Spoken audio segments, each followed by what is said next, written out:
Yeah, the Bremono idea Munina when said Dasso any midfield action.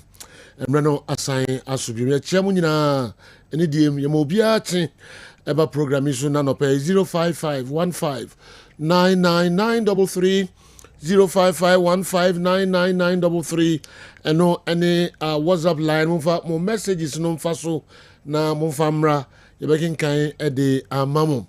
0244263902 0244263902 I know a video line, WhatsApp video line with me the messages are faso videos are faso and so abre and then I want no de bre for any ashefo na foreign stories no de ye de beba Tony Montana the foreign stories no be brain dia kano ye de be fisem kwa be obosun kakran foreign no na fe dia kan nyina no fisem so de ebe fansem no dodo no ano ye nyina anim araho sama kosi nsuatre man FC ni Kumasi Asante Kotoko match no araho sama ekosi ho no na ni nyina no ye de honsem enso ebe bremo.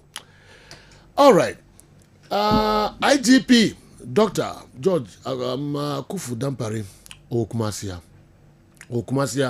IGP Okumasia seven ye papa ama IGP nankasa etutu ni nine aba Kumasi sisi ameka say oni Kumasi Asante Kotoko mpanifo Asia din moshe Kessben TV isia eno na ekoso yi nana pinkra ne mpanifo and afi IGP nankasa netiwo no Dr. George Akufu Dampare na otiwa mo amoshe TV no mo hu se anibri aba papa yi atu ni nine afrin kran aba bedru say krum ha police fo aso asemi mu a omani abre papa tiwa bia obotwintwa homa nembe cross wo wa man nyoma bi anedi no ho akakodi adwam papa enti Dampare nankasa nani aba kire Kotoko secretary so ho no mo we a mo amoshe TV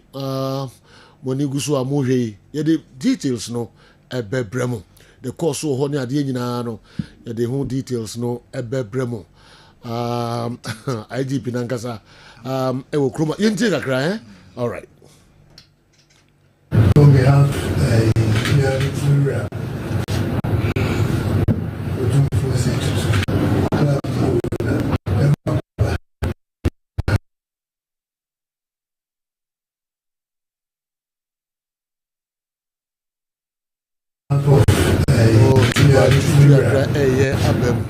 yebeye no maye na yama tifo na hwefo atie de koso Kumasi Asante Kotoko secretariat wo mra IGP ababedru Kumasi na semnu hia no nti ono ankasa etu na pam abedru a the tosubio ayenso yebedwendwen ho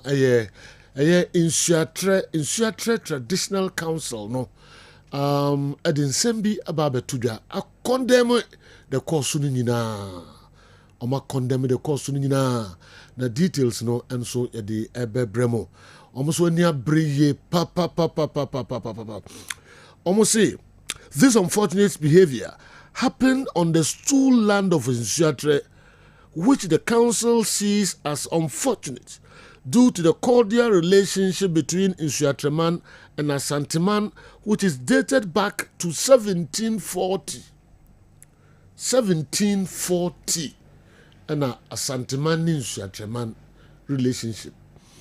1740 yena nan kanso akra mzane yenwo wo mo acheye papa na statement no de ba bontin no yedi nyina ye be kinkan na fei nsam na omodi tu dware nyina kwame se videos no kakra kra ready amonten kakra nchen Insuatre Traditional Council ni brepa da bi mpamcho Insuatre Traditional Council na America ana na brigade na ready se nye ready ya nka uma yenhwe Insuatre Traditional Council so de no kakra yenti kakra bi na okay no bi se dai business enra na yesi no me call ekohwe bo no bi se tin no e be se atoa so amba bobo no ya so dia yɛne security agencies ne bɛka bom Kotoko ne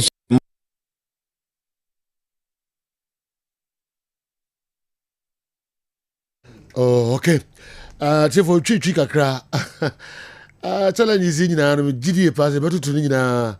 Embroidery details no Bremen. There also a traditional council. Almost bua fu papa nibre or omo condemn most anime see no and so enyina.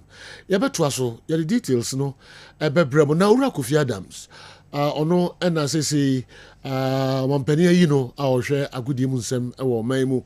Na Ura Kofi Adams nsema okano and so yebe babem kakra later. Also, one thing from my reading is that anytime Kumasi Asante Kotoko is playing a match in that part of the country, there seems to be some unpleasant situations. Time bia Kotoko beko bono memu ho akobo ball bia no. Ura Kofi Adams wa hwe hu se de bia basabasa bi esio ontiase. What it means also is that some special arrangement will have to be made for Asante Kotoko anytime they have to travel to that area for a game. All right. And also, I don't know. Into a special arrangement at the Ama Kumasi Asante Kotoko Emrebia Ombetukwan Akobono Mem. Also, a treachery who said, time be on the Kobia Basabasa. Kitty into Omuntiase. And says, a special security Ama Kotoko. Time bia ombeko bunu memo akobobo na ye de hunsem ene da kanyina no edoso ye cameras ndi di akire de koso dampare IGP dampare ne Asante Kotoko company for de koso ewo kunafo ene ne ma efie ho de koso ne maami efie ho nsema ekoso nyina no ye cameras ndi di akire ye bomode say the nsaba kan bia na de bebremo ewo afidie so mo bia nyina fidie mfamfiri akra fa de bra say a video afabra senso enye video na obetro de abre so a emre no so a ye be bia lines no ma wonso watimi akre wadwen Tony yenkwama no ne kakra bi na fe yemfa de aka no nyina no enye fisem kwa me da sipi Godfather you too fane hen sama ekoso ewamonone ye be shase e de free Cristiano Ronaldo interview ni Edu Agua eye eno ada omo publish the full interview na zero kansampi Edu kan Ronaldo say before say Origin United no from Portugal Sport Lisbon na ko betimi akọ FC Barca no so atna Lisbon a year later no Man United for a very fast ebe share Barca nimu na omo ene Lisbon edin komo ni see enunti no Ronaldo went me anjoine Barca nemu Barca bana so ye before Man United and so delay for only 1 year and then United saw overtaking on MR0 eventually obebo ne ball at the Manchester United na also throughout the football career no wafa a lot of bad coaches or see coaches bi wo football there omonim honim die bia kwofo bisa sa Ronaldo Ten Hag ho asem ena wo kan ya na nenso wa modin nenso wo se throughout the football career no wafa bad coaches nsem some of them any football home bibia different football no omo any hu idea bia nenso mo da so managers Ronaldo chiremu the biggest club in the whole wide world Real Madrid Football Club the best by far and on Sema Ronaldo etudwa na also offer Madrid because now open new adventure na they also here na legacy no call for rain fee wa baby bre na also jaho na okope new adventure anunti na offer Madrid akusina kan the Emma Juventus na or the message the ama others say on ho say obetimi awremu into football management said yeah players be retire na ma be coaches no also there be on the coach pa there any name so betimi ateki any football position there obaba ye a club owner we any sama Ronaldo etudwa wamana nso ho was say or no the most complete player in the world obetimi ape Messi asem obetimi ape Pele asem obetimi ape others what Pele Maradona, Messi mo, nanso ono aye the complete player what we are say in the history of football or the best by far. Was say otimi eshe go with the nine, otimi eshe go with niti, otimi eshe shoot from afar.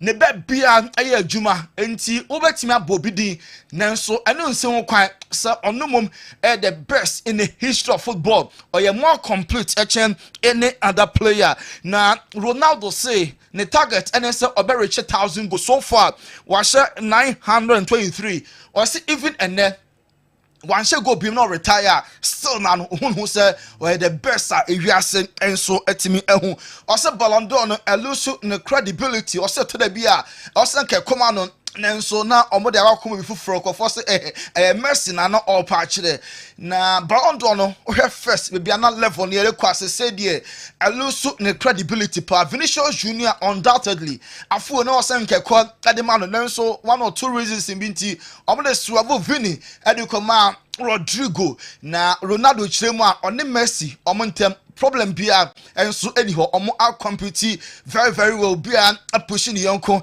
ama omo emono enso etimi aso no wie ye na about Jude Bellingham abaso or say Jude current Madrid midfielder no so much of Zinedine Zidane na Jude ebeye a lot of things at the ama remanded omo football club Ronaldo same pina tuja anapanon yet be by mid morning so ye near tier 4 and a 4 and so a check akra yen to also enco Stamford Bridge and Chelsea from a goal down ebe share West Ham by 2 goals to 1 enti Jarrod Bowen na a share first goal at the Emma West Ham on a club no enti Jarrod Bowen goal na our Kessben so Pedro Neto every bench ebenya equalizer and then you say Aaron Wan-Bissaka former United right back no eshe ne ho na Cole Palmer on the yes or shoot to across and then ball on Wan-Bissaka saw blocking the cotton on Castanet and our Kessben so after the game no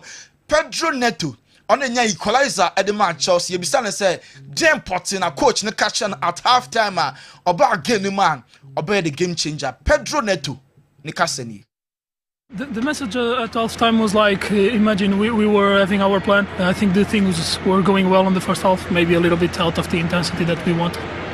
And then their goal came for our error. But in the second half, he asked to continue with the plan because sometimes with the excitement that we have and the experience, we have to need a little bit more. We had to come to the second half and have the same plan to continue to be calm on the ball, to continue to make passes because we know that the teams, when they come here, they like to sit back. And West Ham coming 1 goal up, we knew that it would be a difficult job to break their wall. So we had to keep our plan and to play our game. That's what we did, and we scored 2 goals on the second half, and it was really important for us. And 2 goals at Chelsea shine the second half na so good and no sama Pedro Neto or free bench benya equalizer no and so Eddie Atuja. Na pundits ni bi kasa retired footballers Michael Owen former Real Madrid, Liverpool, Man United player. Or say Enzo Maresca coach na boy Juma papa because about Chelsea so many players and now Chelsea for team assign sign or more then so a team at trim down their players numbers no a very competitive squad at Chelsea at the airport after the game Michael Owen about Enzo Maresca basopa. You've got all of those players. The hardest thing that you can do is try to keep everybody happy. You've just got to say, right, these are going to be my 18 or whatever the number is. These might play in Europe, and these are ones I don't fancy at all. And it's hard on some, but that's what it needed. Chelsea just accumulated too many players. It was too difficult a job to manage the club, let alone be a player there. And I think he's done a really good job. And you can't expect to have that much of a mess and then to be a title challenger this year. I think if he gets top 4, that's a really, really solid start. And to Charles met me about top 4. Where and then some Michael Owen do to ja. Sir Enzo Maresca, so when you the best 18 from their lot. Chelsea players on Stein.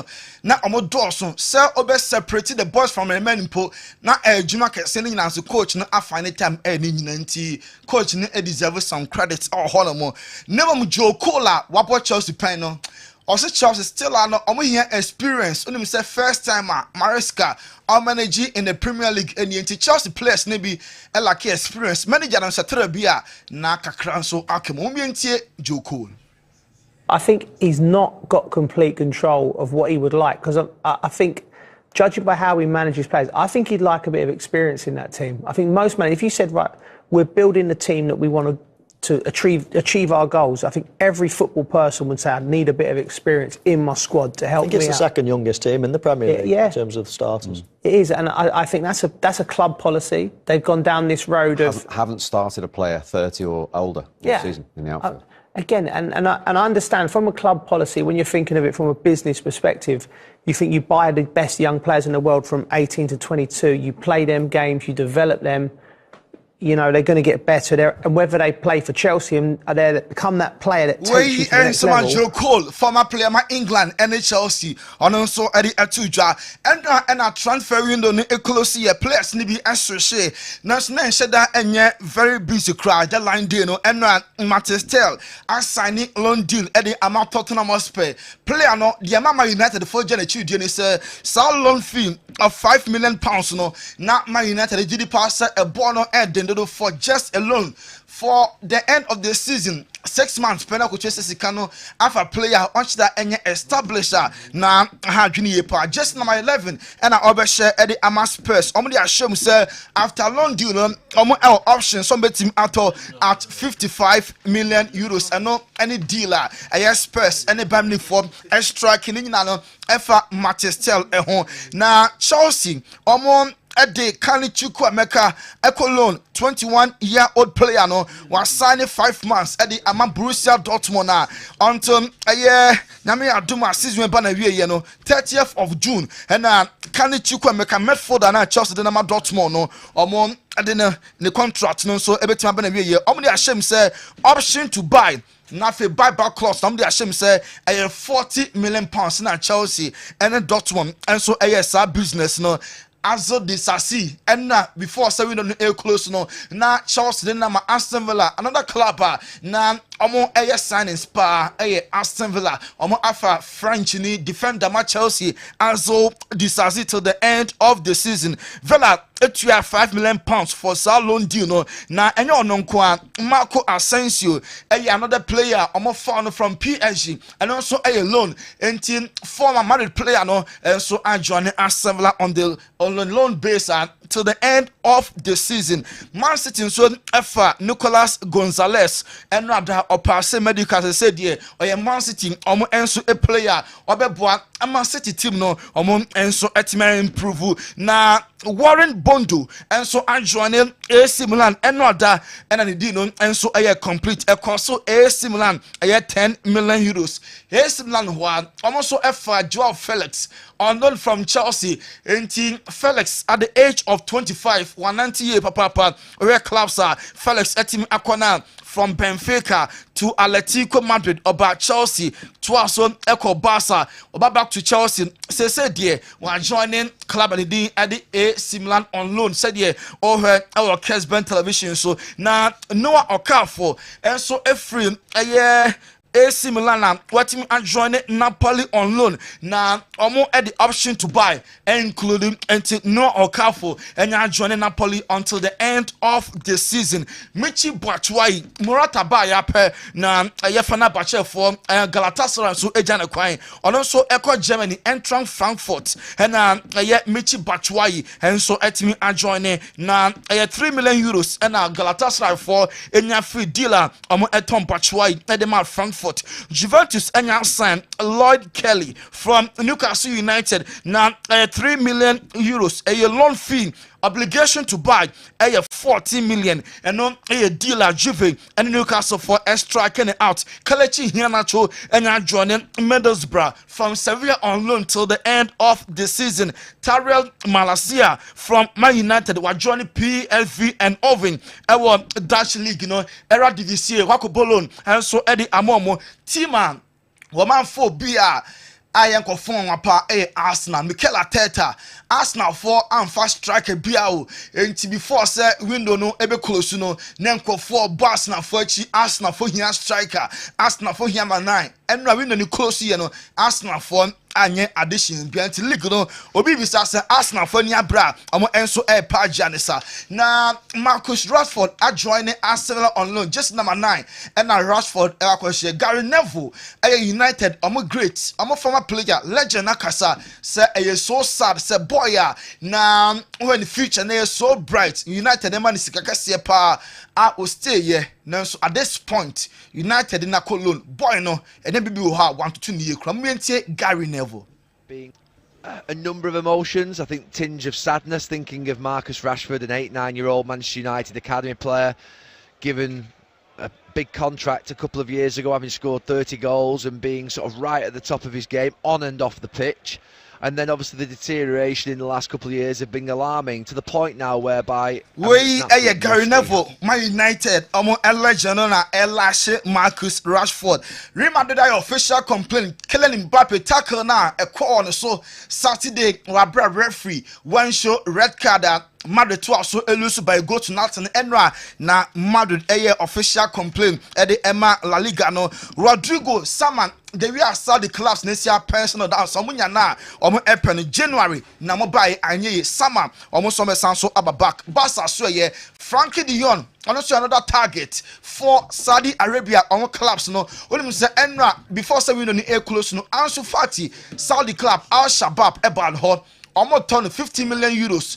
Now so boy ne say on tiasi episode or tena enti enra we no ni close no Ansu Fati wanko bebia oda so Barca omo a player na Neymar da Silva Junior training with Santos or joining no last week at the presentation the videos audio p ebaye we and first time or training on the second coming Eddie Ama Santos or a football club to Neymar da Silva Junior the next 5 months obebo our Brazil omo league no how far now obetimi I left in the performance am a European so babak no and so etima be reality John Duran when we say Obama Al-Nassr enna omekene derby ema Al-Nassr mo share 4 Ronaldo share 2 enna John Duran 1 twat na so we say boy no o stay e wo Bahrain no abebo ball e wo Saudi Arabia Saudi mrano e shekete say onyare oba onya ne ho ade a ontimi ne ntina dan ba akumu enti John Duran on one or girlfriend enunti otna Saudi ho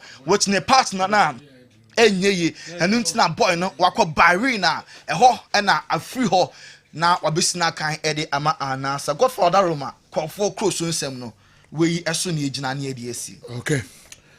All right. Yeah, the foreign stories no ebesia na fe yewura nsem no emu afisem no edoso yie pa na dodo no ano so the medin kan aka no ebe free Kumasi Asante Kotoko ni nsu atreman game na ekoso na achirasem nsempi na police say onka atiasefo ehun medin kan boso say IGP Dr. George Akufu Dampare owo Kumasi ha Oshia Kumasi Asante Kotoko penifo led by Nana Pinkra Kumasi Asante Kotoko secretariat wo nsem no ehia ne yie papa ye be pese ye betie nsem kakra ekoso ewo ho later de ho nsem nyina enso ebebremo Kumasi Asante Kotoko release the statement bi about Bontin ewa kakra na be pese ye be hwe ni nyina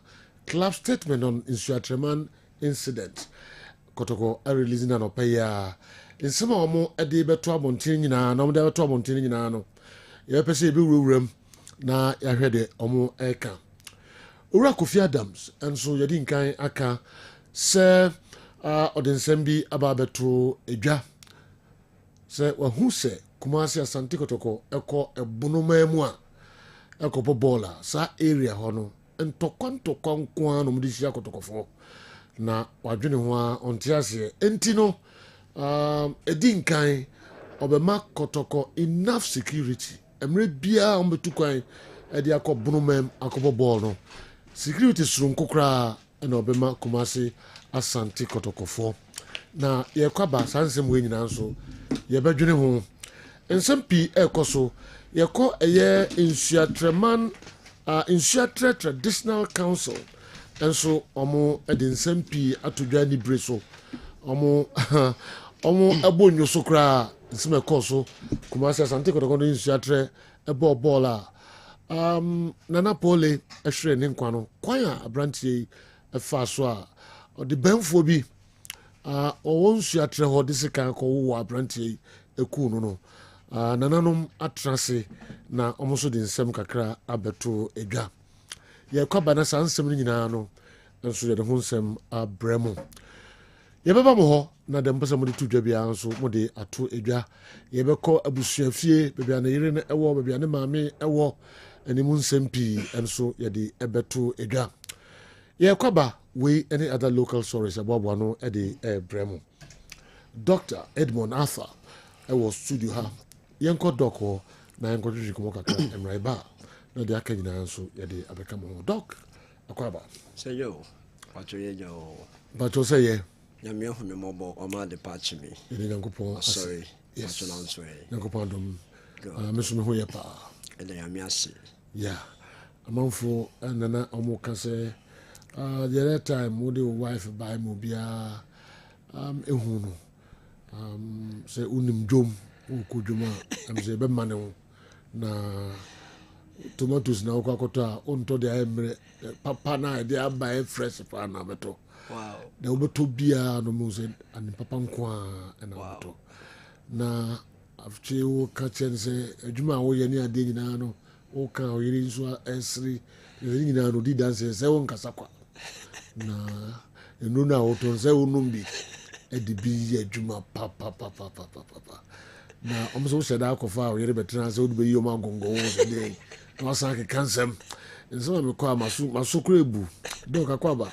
yo sejo na de na ko sejo milase anope meni adrepa to the extent say yenia ye eba adopter for akukudan a omo ewo Ghana hanomo nyame adom baako ne baye pharmacist na okay otai yare kakra onse du be bia ma no yare ne ba to the extent say na duane die ensheda enye correct sa but doctor no recommend say because of say bio jene nya duro no onfangu nsium na ndie ononom na oto fruit and vegetables so sene be ya obetimi tap the right nutrients nso afima enkofa any contamination bi amano onfa bio jene be so horo nnuaba no ho na woni okay and right now as I speak to you right now no Nyamiadum, the lady has gotten a resource or no aqua peso distributor. Okay. One of the communities. I see. And tia pese first aqua so na ye trese bio geno enye dru. But when the goons you na onomoa send a yatra for some couple of time and a period, you know. In fact, everybody obie no beto bi no ho da. Yeah. Obie no beto bi no ho da. Nti etiefo tie ya omontie na omomoden so omobetobi still ayo ketwa ho 500 ml na 40 cedis obefa gallon na 4 to the sense say you want say 5 liters into 1 liter na makoma 5 and also a gallon and gallon na 300 cedis and to multiply 75 by 5 and ke be 375 but Oto no 300 ni san de ketwa ba kwa san kan ho it meaning say ye chow almost be 100 and something plus cedis and you be say monto gallon no na monhwehwe e be so mankofo na omonso news because enyo bia no binyes ka to bi and wo de oto gallon na opa obetime de ketwa na e ka ho na e de chew no ache obi no wehwe bi nso ama obi yina ye boa ye ho no ebeboa pa yekoto nnuaba efie edwa so enam ne atosode a ne yemfa bi ngu nsuo mo ho enema no eho emboa enchine nsuo ni nsuo hie de sebi ebeye adwuma bet ewo ne limit be bioje no ewo ne limit krampa ewo ne limit a ekwanum pa se use for external purpose and by internal purpose nso a many cultural recipes bebre wa ha o pese o cholesterol basro eba form a enye cholesterol no be ma kire o say Nkroma be 4 nkroma o musilage nkroma e o fiber nkroma o de be ka anka na se lemon ne hono na ne zest na ye twentwe essence ne tuguna e wo hesperid and hesperid ne wo nkroma e kan se lemon zest mu ne nkroma musilage no eno kwa wo anti cholesterol effect and why ne sa smooth no na wo de hot water egu ho abra wo de biro gene bi egum ebeboa ema wanom ema nkroma no nema ewo ne anka hono ne nema ewo mu no ama cholesterol aba from house a wo ye exercise house a wo te wo srade nnuane eso na etimi aboa ana se no ya sanso a kire se opese stomach ye flat a anope many agia to the sense me ankasa minipa bi pa we ye fan of this radio and TV show me and me mate ne husband say yo na the menstrual fat 24 okay okotwa abdominal pelvic scan na or hepatic steatosis ya fatty liver na obefa ne liver enzymes na wo so AST ALT GGT obefa ne lipid profile LDL cholesterol na 4.0 ne total lipid total cholesterol na 6.8 but do you know something oba review and pay me here na me ba he say yo aniema ni na ye normalize stabilize because nkroma or pinkroma odi nkroma recipes ye chense blend mo free na fa vinegar ni bigum na enyo natural juice na fa ewo krampo na twetwe wonum nkakra no in fact awokia man nti wo hweme na opese osotia vinegar no nko anya enough mpatwe nti ni what the vinegar no na de bia se jo mpese me ka no kre na me ma atifo ho se no kre far better than obe yobe. Do you know something? Say dro ne ma osotia anka wano no teas wano no pills wano no capsules ahodo but still I also nti enipa bebre was stressing say yo ofa WHO aya man sembako a almost say stress is any type of change that causes physical, emotional, or psychological strain to the body. Now, the moment I will go through stress, whether you have physical stress and psychological stress, and bread and son what you me, panic, na cramp, day, fatigue, headache, indigestion, heartburn, chest pains, high blood pressure. Fast stress man sanema we na edi so eba etese cholesterol enti de pese akire nyina ne se opese wo so tia memfa bioji nkwangu nsuom bese yo total stress so psychologically, emotionally, physically na ye work out kakra now the fa bioji no gunsuom na didi ye content control abomoden se enya swade namne swade nuane why your portion size what to nuane so kakra Bassa, BOG will do fantastic work for you. Wow. Me didn't work at Crabby na ya twaso menya howobi o line so. Okay. I opese odin sem ka Crabby tudwa. Okay. The efa de ekoso eho. Hello, good morning. Hello, good morning. Good morning. Jordan, what to say? Yami admo now pray. Yakopon do miss me ho ye pa. Jordan, your friend say o ka say free. Your friend Muna make us free baby.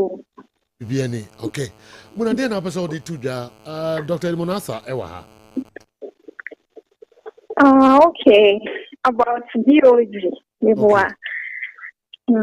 So, recently, I'm Madam Fubi, the colleague worker. I catch me say like a very good pan. Now they tie especially my little tie to me pan. You see, they call her no shemi. You in one hospital. You see, no. I catch me say it drove you vinegar. You see, no. Or no crowd, you see, you know, you free the bag. X-ray me say, Minko Toby. You see that I did say, no, being so back on and I mean, my panny, a top brain. You see, no, October me I'm starting you see.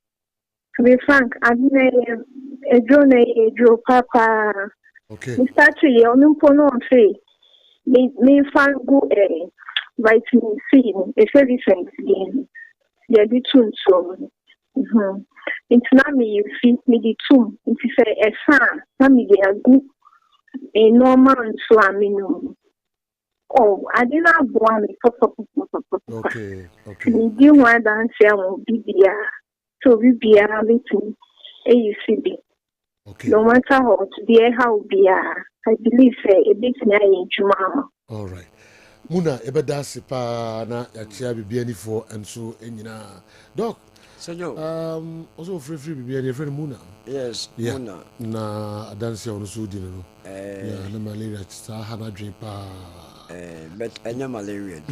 Initiative for na omuti nation so. Ana a message in the egu from to be a osi o mekoto bi oje na meja me malaria dro no debi what the normal malaria dro say herbal malaria dro and I say orthodox malaria dro no but bi oje ne de a food product a the fagu nsuom na no ka o malaria dro a wono whether herbal or orthodox e basa okay. But what we want to pass across is say we a pharmacy technician. Okay. Lady no. We a pharmacy technician. They call it doctor. Medical doctor. And I recommend the man. And to say we would be a ota yare or the fagunsium nanum unro. Say you quid na per se say. Balm of Gilead clinic your word you say you once and no make coffee be who was we are the name the abroad. Okay. Say obi diabetic and also be a percent so take a can also be percent the energy level issue to cause we say far for energy level. Okay. So be more energy.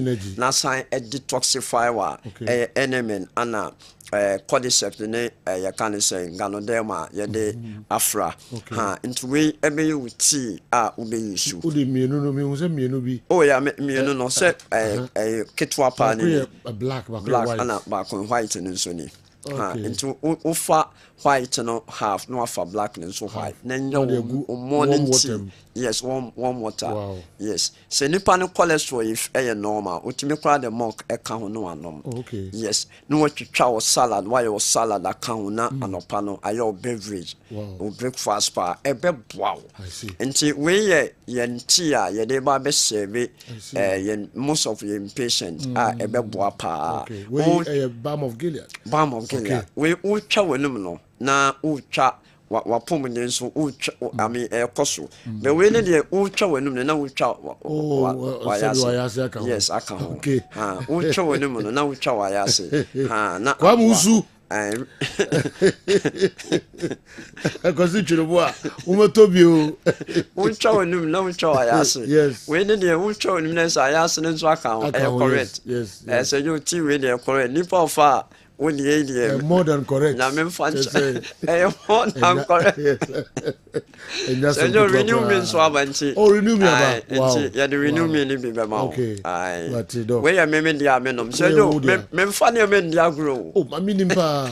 So you manu me no. Where you me dia menom.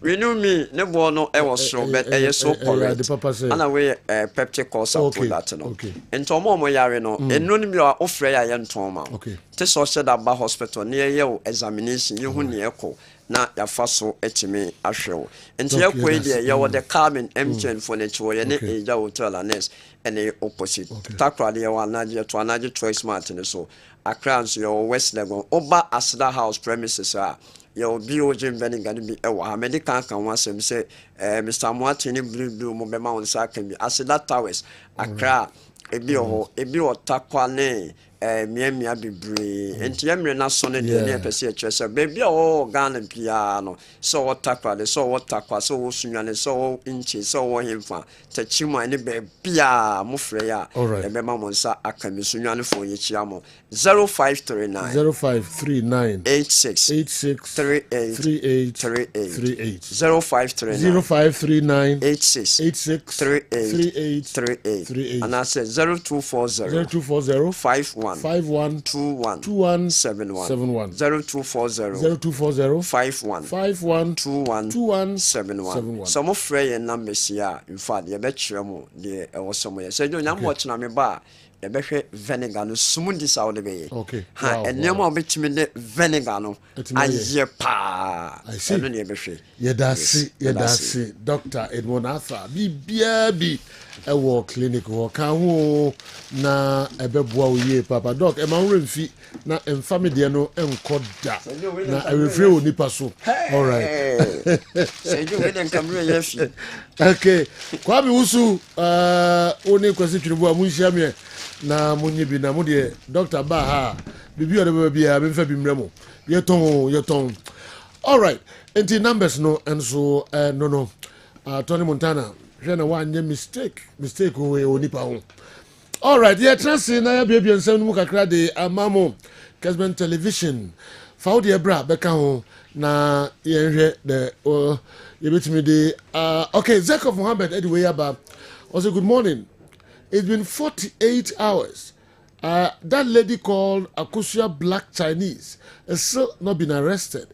I just don't know what the police are waiting for before they arrest her. The IGP shouldn't allow this case to die.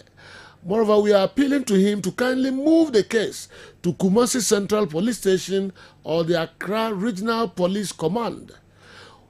We don't just trust those in Sunyani because their men were there unconcerned when our brother was stabbed to death.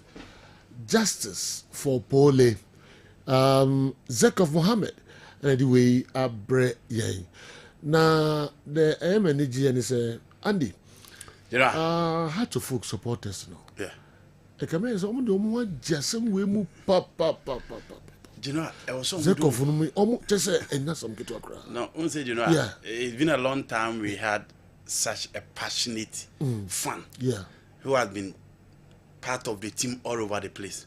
Zeko for Penhas, Patu Penhas, yeah, bet me I mentioned a lot of Obia Penity. Yes, but you know, at the back of the Bekai pool and say, you know, these days a lot of fans will be at Yatna. Games in the even here the media. Yeah. And first and Kakotoko winning, Kakotoko and issue nuclear baby. And we don't depend on report near the agent. That's why and the union I stay back. Yes. So born in the TV so an stadium I am correct. But Pole is one person I didn't know to travel with this Kotoko team to Holy Stars. It wasn't a Kotoko team that were performing. But I would that believe in this Kotoko team say Chinchina Kotoko team libesi obia. Chinchina Kotoko beji league no. Sheta mana nieman koyeni. He was all over the place. On found so on the prosper monam or prosperity. Send him on the ball for one pejem. Inti all these fans are on the game that you know one way or the other almost city back. But Pole has been part of the Kotoko team training grounds. Babera Stadium. Away matches in Nina. Baby he's so passionate.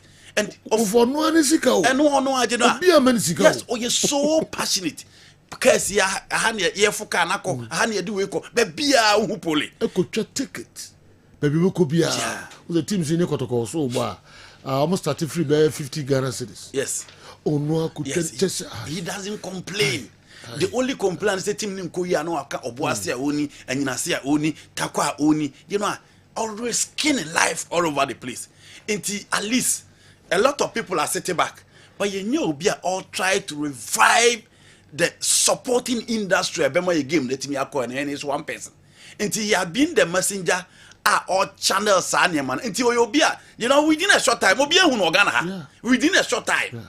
Your uncle for Makaso radio subibrebe, but within a short time, you hear the time Pole diabetini deal with this Kotoko team. Until Amo Obia Penasem, Obia of follow the Ghana Premier League, Obia also follow League in Bia Penasem. Inti Nasem Kokusi and Genoa. Born ye nyai won semka. And then penning forces who be able to say share. And for all about you send coach him and found and consensus and so on. For about you send coach him because I dear to Poleno. Did you betting at Tobia?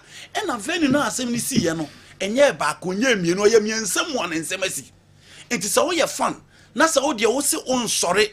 na won sorry nyina na won support esa obi esa say the hooliganism in our football you betimi atu ase announce at least a beba fem na tritra form which a game na ase no you betimi ayi omo free wa you know na tojiwa nti it is never surprising that House of Folk fans, notable people within the House of Folk fraternity support to Adia Poli general support to say yem one yem two sa hooliganism na ase and you know you na kwan of us who ye nipa nko ade be ya you know e be ya Poli as a hero. Yes. You know, because eduma na oye no all over the country. Yes. And beyond. Yes. International media. Yes.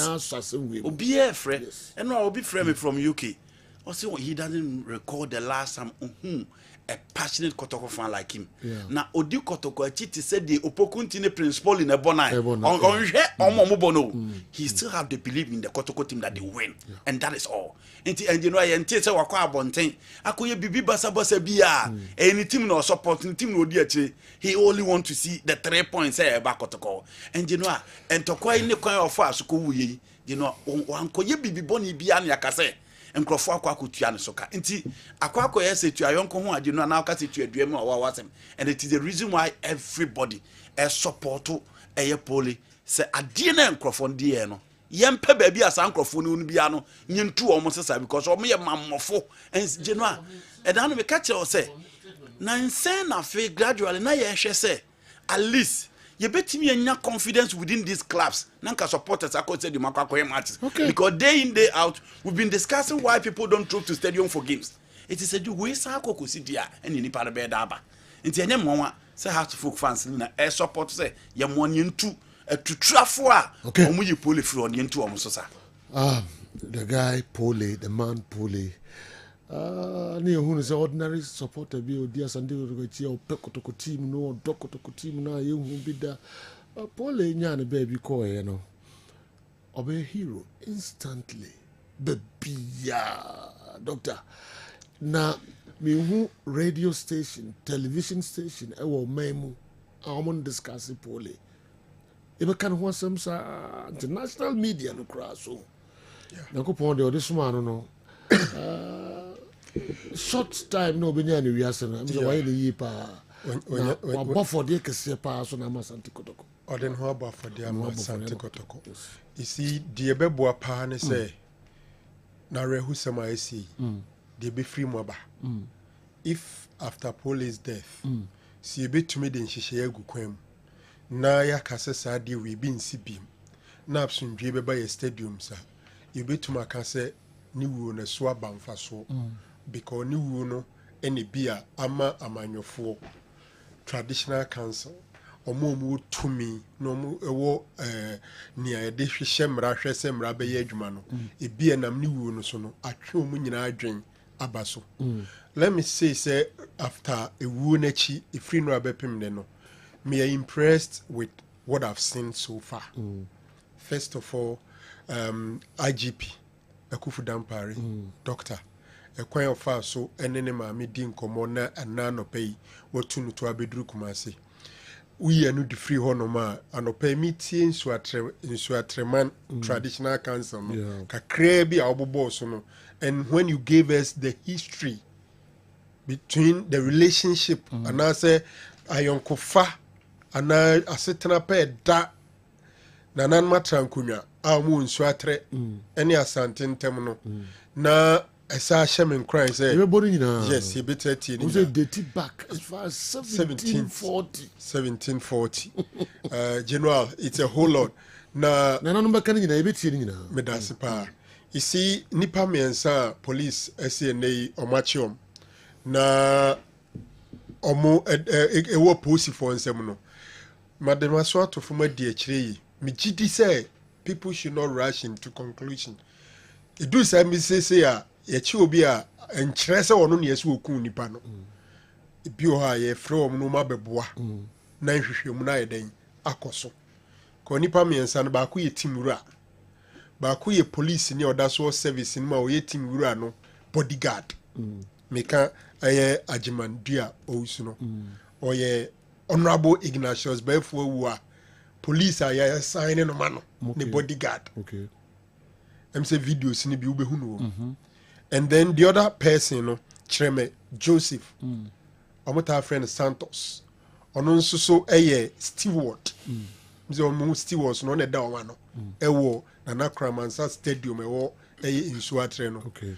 Na utie nkomo ne nra around 12 ena me Lydia Donko. Lydia Donko ye COP. Yeah, COP Lydia Donko mamenka ni ye. Uko nse uko GFA on ye safety committee chair. Okay. And on one so and a director general for prison police ladies football club. Okay. Into ono any free crime. And obeka sunyane chese kamia ko ese buna for the metro the same regional police command no any ade nyina ka ho mo koye. So mo no kodru stadium ho no Kromansa stadium ho no. And mo invite Honorable Ignatius Bafwewa any ni team no mo ebeka mo stadium. Some journalists were there. And then mo to stadium on the ade ho and mo ka kire Honorable say say ebodonko a omumra regional police quarters na omumfa omanudu semumra nti ho no mo call ya empayinfo detainee omo no. So it's not even like police went after them. Then the policeman no muni omo ko omo fie ko inspect ya omo hu sa na no. So that is the story. But like I said earlier, kamia ko say that tension e dey man no eno na se etumi ye ni yi a ye beka say poli abaye hero ne nam ne so the sanity abaye stadium. If you are unable to do it well, if you are unable to bring the corporates to boot, utie nkomo na be din be nwanwa say ye beka say nipa na owo se kan ne ye hu. Isi say rabana obi ebo ni din no. Why Chinese? Akusi o adra Chinese. Eso ye no be ka say omunsa so no a onim killers ni na killer no onim no say ono so ye nsantroni oye adwuma wo service radio Honorable Ignatius Bafwewa the radio station. Okay. And the report say say ono nene police edikansis afo aso a ema nipa no eba be wo sekan no. So the suspicion is that she should be able to identify the killer. Until so we invite on also no beboa. I didn't the unim say next stadium one I mean sure so take a decision no. It was planning. It's a plan and no execute. Yes. We send run me bisa question be say obekaya after say polling nsem see here okopa Honorable Ignatius Bafwewa ache oni ade a game no course ntokwa no course a game no restart here no. Ade baako consistent among all the narration. Amaneba Kotoko fans nebo ne say omo ka kire police say sene ya na nneema si de pon ball na anhwe obi betima ni bibi nti onko. Nti ho no o change atade a na hye no. Ana ordinary stadium oyiye no. Nti the question no me bi say eye dan na nipa no efiri abontin hia poli e baby obewo ne sekan no. Obviously somebody gave that person a tip off. And now says any pani edika planting say a brainy you know who betia on so. And indeed a brand ten sorry so corner and no more press a button and the panibishia no be sadden. So it was something that is not an accident. No. You can't call this a manslaughter. Trust the Ghana it's a police. Clear case of murder. Of course. I'm going to na yemfa BBI Ghana police. So I'm going to handle that case easily. But when you say cases are such a way be brave. I'm going to handle case I want to handle. Now I'm a whole IGP every crime. Yeah. Abedu Kumasia. Me sure say baby and some see you na no be ombeko. Of course. It's just police team no make my safety and so police no. And no mo ko ho eko situation ko nam stadium mo hwe ho ntem nyina. It's how important as a case we of course. Ghana police. Of course. Minim say IGP nankasa for phone afre kunafo no afre maame no na chesa asem no de na koma so pa. Of course. Asan tuka hwi free crime wa mo hwe TV no IGP na maame no e kasa sa time. Pole maame. and I'm already IGP na friend na no e kasa sa time no sanse mi nyina na betie nsema e course so nyina no e wo program yi so na banfo busa o so ba no ba pem na nchi na no something saying is it true sir the police cry you know and I be omo declared wanted ye be hwe sanse no so emu because omo nyina say nsa kasa ba ya na mbe hu nipa ko e simple cry. Nti police when munya o no munya o madwuma yeah they know say they have the phones near the adwuma nti enya de we be de am o kra of course you say nani kire de de nyina no you menya killers I'm told say up till now nipa mi nsa no mo so mo no amuda so police custody but Monsieur Ombe so mo nyina yes o menya o nyina na de kruntia ma me so so hu do kun ne ba no de opeso because the team seminar general was saying then you shoe atata mi team I mean seminar or share him sen can be any BC no see a kunu sa akoko IGP back chrome hano on a ura dampare ni impeding for Asia me me betimi ahwe ho no kakra no pay the course of Kotoko secretary yes so na say the buy much here was na mama e say and actually so said yes in akanye na basa the is a complete next year that's it was me so pray yeah sure name is in and the you can see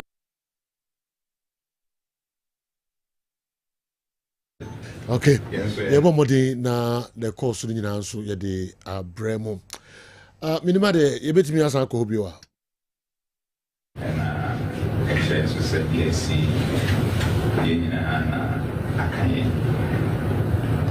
na basa the is a complete next year that's it was me so pray yeah sure name is in and you can see yes so and I say the buy much here also okay it's my course minim say na na pinkra so kasa na bit meti kakra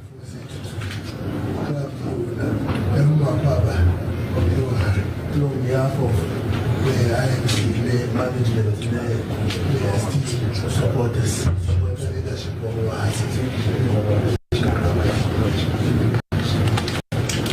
some of our Canada play education. And some a talk muscle. With their commensurate, I said, so for years, look at police. That's it. That's assurance. I will be from time as MEC. Time as sports minister, we are fair, well, fair, and a chair, a Maya, and a teacher, a Maya pressure say, what I eat, a Jumano, Mobayama, Moma, Assembly, pharmacy. Now, I dear Bakwa, a Syria, giving your Kakra, and say, oh, Ranty. And I would share almost send me the first call of first aid. And so I send me can see now officers are all crowd and Branty, I supporters, share or that for office police officer, the tuition roads now. Who be crab videos, maybe, I don't know, means one year. About put on watching the con and I should be a cost. As loving himself, woman and more back to as independent a year older way. Number of buy and the HSM. The above for eyewitness reports also the and also the American chair the investigators in an attitude of the officers are now holding. And person the two I said I didn't see But send a very little now watching a bee. Visa a bar. Omo say omo bar for a purpose. Omo bar was omo bar a saving life. Then yes, omo bar better will be a chisel in the way and I'm in the way. The apostle and Rabbi Titi arrest apostle in say this was about. They say my mama are a teacher. Mama, you were to Nabra Baha Player. Maybe a demonstration. Major rather, and I was a say one no penny for as also Abba, our marriage. Na maybe I am maybe Jama. When I was here, when I was the woman can be moving here, and no more than say, maybe I saw on behalf of the and let's start our city on behalf of Pluraso. The new year, we are back on Marcus and Mabona Money. It's a question of the Brasunata, therefore, also near the Bissana. That's really okay, into the course of Kumasi Asante Kotoko Secretariat or IGP Nwankasa Etutu de aba Kumasi Asabano here Ghana Police NT. Yeah, to us Kumasi Asante Kotoko at the statement about Bonte at the Afa Insuatreman incident no eho. Sanso and National Sports Authority. And so at the statement about Ninano, you say Mamu in Sama a womb, a dozen, but a big abutre, Nina Kankra. Kumasi Asante Kotoko remains deeply heartbroken by the tragic events that unfolded at the Nana Kramansa Park, leading to the senseless murder of our cherished supporter, Francis Yao from Pong. The pain of his loss still lingers, but in these trying times, we stand united as a club, a family, and a force for positive change in Ghanaian football. While our grief is immeasurable, we take solace in the fact that justice is beginning to take its course. We wish to express our profound appreciation to the Inspector General of Police, Dr. George Akufu Dampare, the Bono Regional Police Commander, and COP Lydia Donko, for their swift and decisive action in handling this matter. We welcome the news that the three of the many masterminds behind this dastardly and heinous act have been arrested, and that we trust that the police will continue to pursue and bring every last perpetrator to justice. As a club, we are fully cooperating with the police and will continue to do so to ensure that the full weight of the law is brought to bear on those responsible for this tragedy. We also extend our deepest gratitude to our loyal fans and supporters for remaining calm and not taking the law into their own hands despite the unimaginable provocation and pain.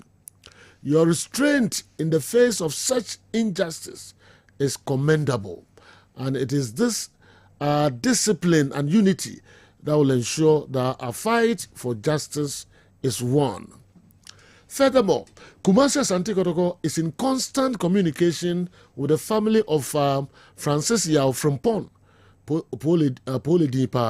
Francis Yao from Pon, offering them our full support as they navigate this devastating loss.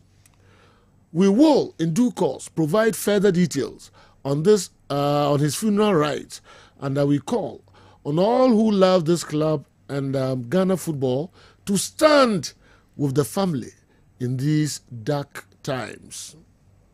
We also acknowledge the invitation from the Ghana Football Association to engage on Thursday regarding this issue. We will honor this invitation and lead the charge to ensure that this painful moment serves as a turning point for Ghanaian football.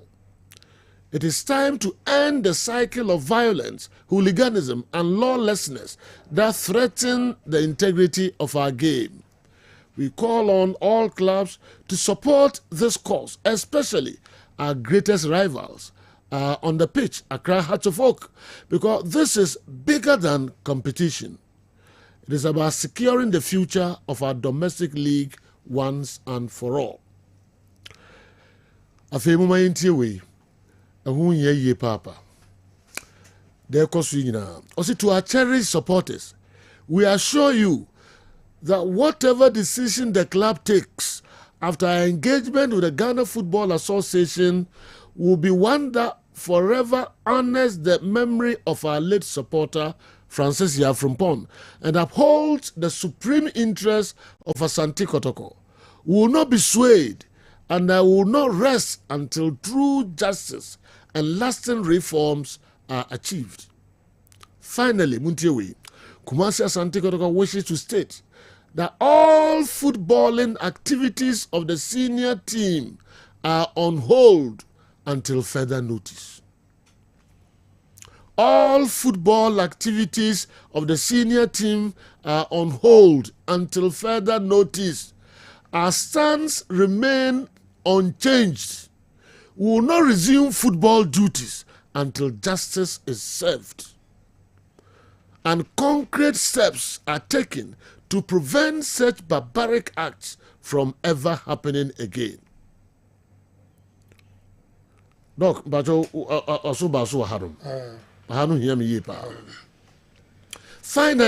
Asante Kotoko wishes to state that all footballing activities of the senior national or senior team are on hold until further notice. Our stance remains unchanged. We will not resume footballing duties until justice is served, and concrete steps are taken to prevent such barbaric acts from ever happening again.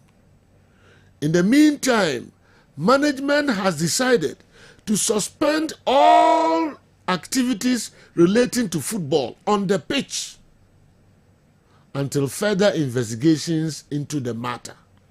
However, our juvenile team and players recovering from injuries who require rehab will be allowed at our training center. This is not just about Asante Kotoko. It's about Ghana football as a whole. And we will not relent until the right thing is done. Doc. General. Asemno. Assessing the them say no, yeah, that's it, no more. The Ghana police, energy there, so far.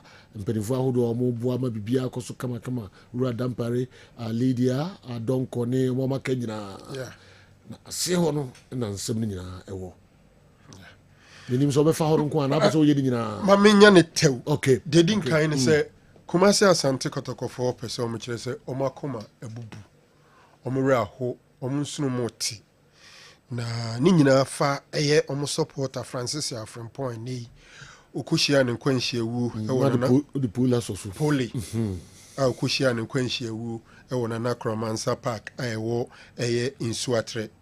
Na ebiem no omo sanso so aka se omo da eye IGP ene aposifo mpanyimfo a asemi ba ye ntamada so omo hyase tu anamon ahwe se omo de bibia befa ne kwan so na omo so sa da omo chitafo na se yie se de siye omo nya eboni bia no maye kam ehwe omo mpanyimfo sa gidi na aye echitafo na nya omo no nso no eya de a eye omo ni so na omo da supporters na se eno mo sa kire mu se enei omo ni pole abusua no na enya enti nkitahudie bi ekoso bia no omo ni pole abusua no na edi sa nkitahudie no a omo hwese bibia bekoyie omo gitum se Ghana Football Association enso ahyase hwese omude eye emra no befa ne kwan so aye de ekoso bia na nsem no de omu kan ni ompese omu ka kire omu chitafo no na omu te ase se eye omu Kumasi Asante Kotoko bobuku no eye ade se omu brand e friend pole no se omu de hye na nimonyam nti enya de se omu beye bibia sabe ebeti supporters nsunum na omu enye bibia enye nkaidum emfama poli na hane baby a wo kan se yentie ne yi Asante Kotoko bobuku ni se omo yi omo ho free football nsem bia empo training po senior team ne nko na koba say omo kobobo obeka ya supporters ne kan ra say omo supporters no muntumi nkyere de management ne nye na omo supporters ndo mo yi omo free football bia mu kopem say ombehu se yedi yie betu yie na de asotwen fata no yedi be ma no na uhwemu management no nsusu etwa na mato supporters ne nsem nso no magina baby supporters ne gina ne bi se omo Asante Kotoko boku no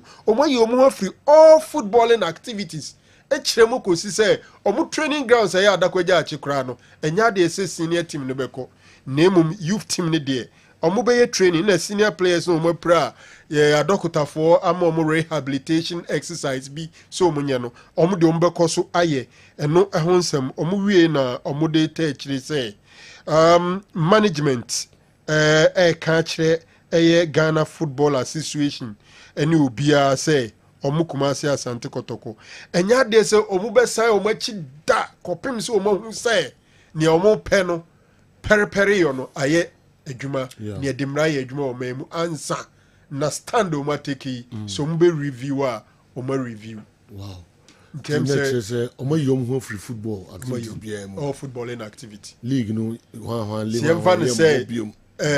GF in penny folk could decide they say after 20 also already GF are suspended a year league in the 20th fixture nanka edruwa next week can kebe bono o ma twa sensen edaya wada de ba kwa minim say ya wada nhyiamu a Premier League 18 clubs ni nyina kwa share GF no enye clear here me assure say no the management yeah they will go enti se kobase omun abunto omuyam na GF so omu she league na se a omu Asante Kotoko nya de so mbebobi kopem so mbehu say anamo motu no periperio aye adwuma general we also acknowledge the invitation from the Ghana Football Association to engage on Thursday regarding this issue. We'll honor this invitation and lead the charge to ensure that this painful moment serves as a turning point for Ghanaian football. Yes, I think so. That was the 5th paragraph. Footballing activities BM. Nemo Mishemu Nombeko. Na kono mukono mune ekodi animu. Asha se nshisheye omu dibegu akwemu. Ebeyi basabasa ya ene saa niema no efi yem football ni. Na rehusema esi ebeye emra ebema nneoma sisa ewo Ghana football. That's right. Yes. That's right. Ebe jina saa rehusemi so. Ne omone efe ne other CEOs na omo invite you on ben sure say saa rehusemi ebe man sachna abagana football nti eso omoko of course but meanwhile omo yom ho free football activities BM Ghana training crowd team no nko asem ye di ai nti na the supporters nko kan no omo no ma ya adwen Kotoko atwe omo free BM ewo league ne ye be ba de be dwendwe ho come right now yes you will not chire kakao yes ye be ba yemfa we into ho any brew yes yemfa we into ho na Insuatre Traditional Council enso asia na nananom enso de nsem kakra atodwa yenkotie nana dabehene ono ena kasama council no nsem ena nana editodwa ABC ni sɛ ɛnura ne yɛsi yɛ no me kɔɔ ɛkɔhwɛ bɔɔl no bi sɛ team no yɛbɛsɛn atoa so amba abobɔɔl no yɛ asase so deɛ a yɛne security agencies no bɛka abom Kotoko ɛne nsuatraman house ɛne nsuatraman yɛ makyɛ nipa kɔ paa na polisifoɔ a ɛkɔɔ hɔ no me deɛ metuo nyinaa mekaa sɛ ansɔ ani polisifoɔ no kan baa ne bɛnuru aduanan koraa anka nye kura yo polisifoɔ bɛyɛ ha nka bɛboa dede no baa yɛ a ye we nam ha players no koraa ɛkɔ no polisifoɔ kɔɔ kakraa bi nso bɛkɔ ne sɛ bɛ separate bɛ no na ayɛ sɛ bi gyina hɔ a na ɔhwɛ bi ti sɛ bɔɔl no bɛkɔ so deɛ a gyina bɛsi ne sɛ mogya hwie go deɛ yɛma bi nkɔ so ɛha biem yɛne polisifoɔ ne security agencies ne bɛka abom sɛ ɛba sɛ even primary school foɔ koraa ba match a yɛhwɛ sɛ security measures bɛgu akwanim na nkɔfa saa de no ma biem sɛnea wɔkae no bi asi pɛn ama bi no mapirapira and then in Zanka football people need by yes nanka ba beef up security no we see nanka police for so just those one ha nka BNC chatamani tamale cities soldiers nyina ba park ana nka sebeni wa nka ne besin ne papa nti se bia BNC bi no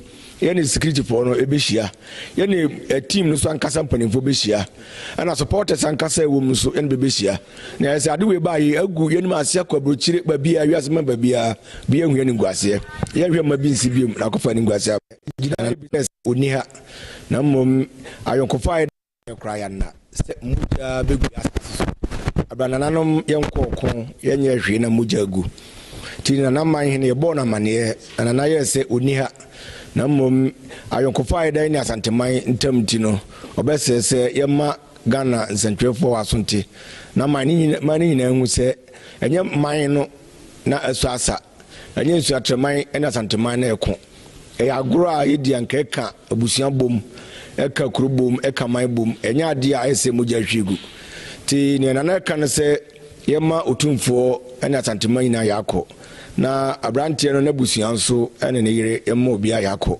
na bosha ewo mu se nipa ne fie kure mu nko ade a ekuro de yenye bibi emfa ho nsi se ti bia no ho bedaji yeso ene police fo ne abambofo no beka bom na tokro bia nipa na koshin no ebetwena pie na mra bia wo Ghana no ene adine de asomdwo so abra busuan no a bedi chef no obi e justice se koda adine nya chiripa no ne mra dia gidie se Kotoko club no ene otumfo ne abusuan na mo aka nyina no bia beja atum se even though nipa na wudie na so se mra ne dia akoma baba fon kakra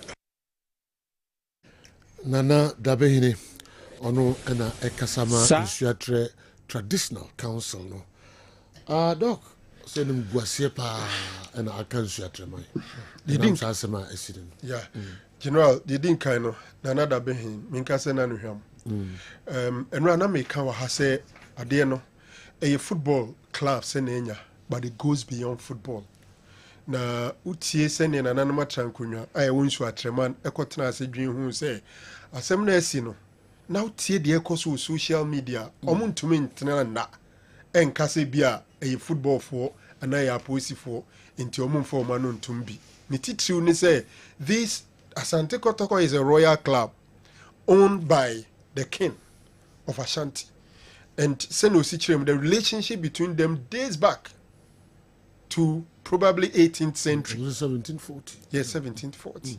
Inti as a chance and they say omutumi kabina no kwasem ni say I'm sorry for them because sadie we amensuatre agidim poni papa. Ebe yensan esena ho ebe ade a empepa da wo. Oh, now we refi eyi. Ebe ade ase omukom.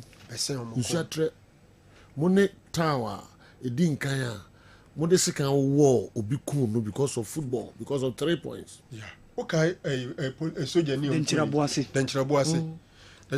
beji dimbone afei we can staff member back we na no free the cost staff common room obi to make a yameu she say it's a whole lot and not follow never be bracia krona didn't see so no embepa da wo okay nana chinto mokai kokwa akra ni ti no yes seshi yes yeah those times yeah ebeye say assembly so see abisim some time ago me say me kokosa areas na ko ba asama sinsu atre no ebeyens abeya dia ebe sensu atre ma kom enye me ngonwa say ohene bo ka say abegu kro na nimase. That's right.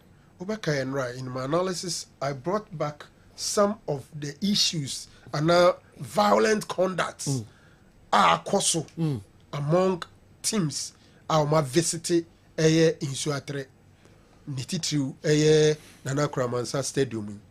Enti general and I say follow TikToker and crofo TikTok live. Na nsemo mo kafa insuatre kru no. Obeka akosha kribet ma ba say kru no mon kasa emuju. Na nsuso crofo bi na akofa sa ade. Muni omumpie. Enti no. Nana matrankonwa no.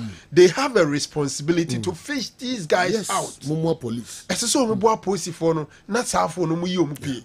De obi a penny say nyina ne say nipa na otwen sekan no apolice for nsa beka no na Ghana mra eni na di. Doc yemfa no so nsia e beka Kotoko statement nom de ababonte no ho na ya hwehwe mu enyina sanso na National Sports Authority Asante Region almost the aba Patience Sharon Adams Mensa on a public relations officer Emma NSC Ashanti also the idea aba ewaha Honorable Kofi Adams enso de no ewaha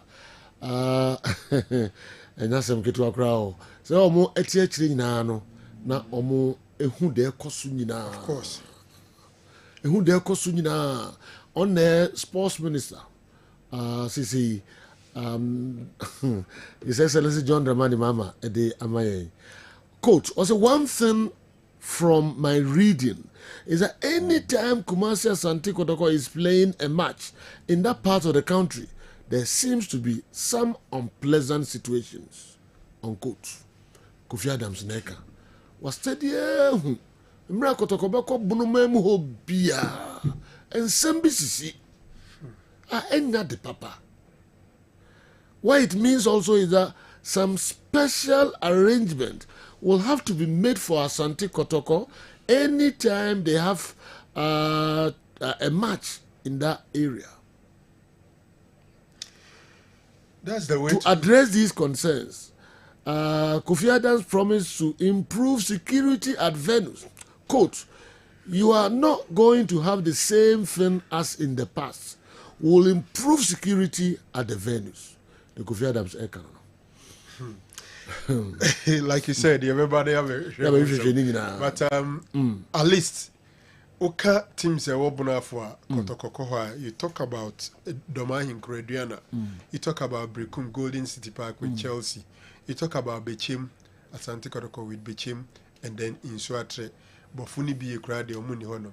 Now it looks like almost every time you're not tension in war stadiums, you know. So Mkwanka next week and Komoko Eye Wenchi. Na Sunday no, whilst there, Division 1 game no.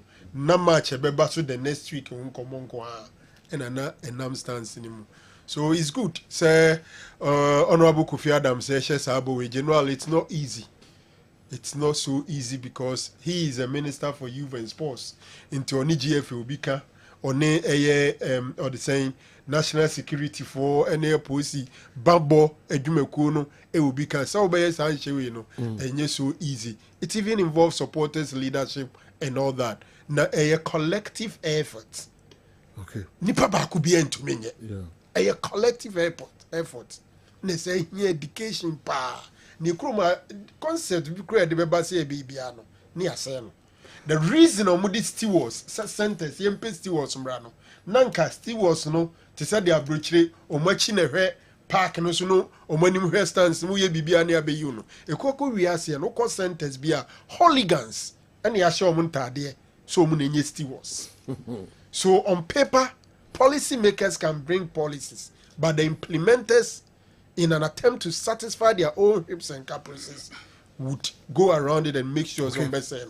Yakoba, ebe kasansi minina abum na yasheba. It looks as if say nipapi apart from Bafo, omudini din say yanchino onimhubi. One particular person will be able to Sabayano. Obano. Yeah, this lady. Obie Bonidin. Semra omo ebe wo abrante ne sekani ade nyina na owo honum bi area no owo bi. Do bie kan no. Omo anom ne a friend say pole enama omo e guide no na kofro ka akọ. Ene mpanifo ekọ ho no obi o stadium ho bia. Enye Ignacio Bafo Wongano Mbundi Sabaye. What's the name? Be China, Black Chinese. Yes. Obie Bundi. Na enye kwa. Say omo ehunu de course na omo kan say de osi wild wo gate wo. And in nyoma na oyo gate wo. Na very serious. So this lady Ubia so bonidi. Me nye ebe chere police for omadwuma, okay? Me say samre omuguso a omuyo omuhwehwemu pa.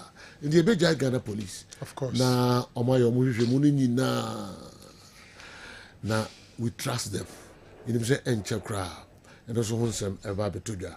You have watched most of the videos, but one that should be looked at is the one Kotoko's goalkeeper, Kamara, was hit by a guy wearing a reflective yellow jacket and gave him a hot chase whilst the police and officials looked on helplessly and unconcerned and even protected the guy.